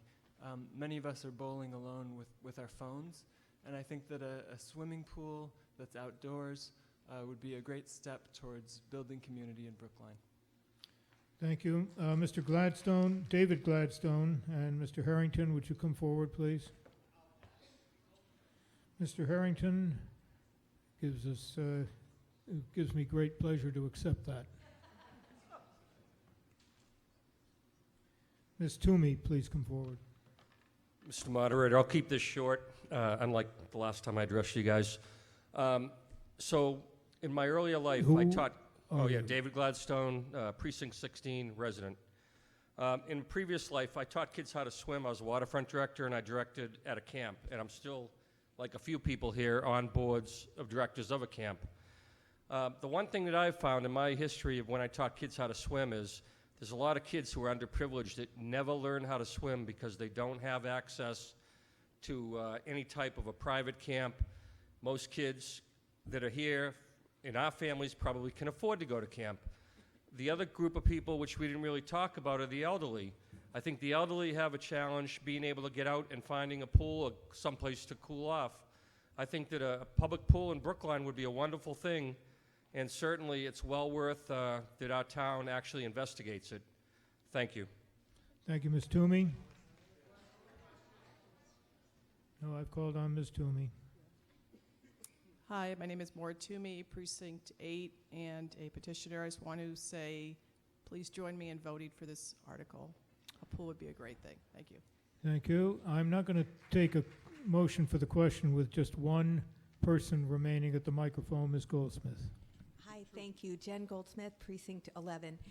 I am in favor of this warrant, but I just want to point something out. Last Tuesday night, when we voted on the combined budgets at midnight, and we had a quorum by 3 or 4 people, we had the Parks and Rec director here, and she let us know that they had excluded the golf course from that study of all of the fields. That's the same study that they're kindly letting us think about putting a pool on. So that effectively excludes at all thinking about whether the golf course land might be part of that pool. Now, I know that's a whole other question except it's worth pointing out that the golf course land was donated to the town in the late 1800s as recreation land. It was only a subsequent decision to use it as a golf course. It didn't mean it had to perpetually be a golf course.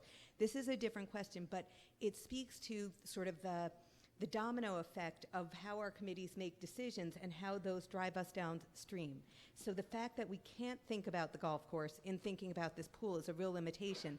The fact that we had barely a quorum here when we voted on that, and personally I could barely form words at midnight to ask the question of her, shows why ending at 10:30 and having predictable endpoints actually matter for this meeting. So I have no objection to the pool, but I do think it's a real limitation and a real manipulation that the golf course is completely excluded from possible land for that. And I should point out, as you said, we have bad weather, you only use a pool a few months a year. That's kind of true of a golf course also. So if we're so sure a pool's seasonal, so is a golf course. Thank you. Thank you, Mr. Jones. Gary Jones, Precinct 3. My two sons, Zach and Todd, really wanted to go swimming in the summer outside. And I, as a boy in Middleborough, a very poor town, happened in the 30s with the WPA project. We got an outside pool that's still there.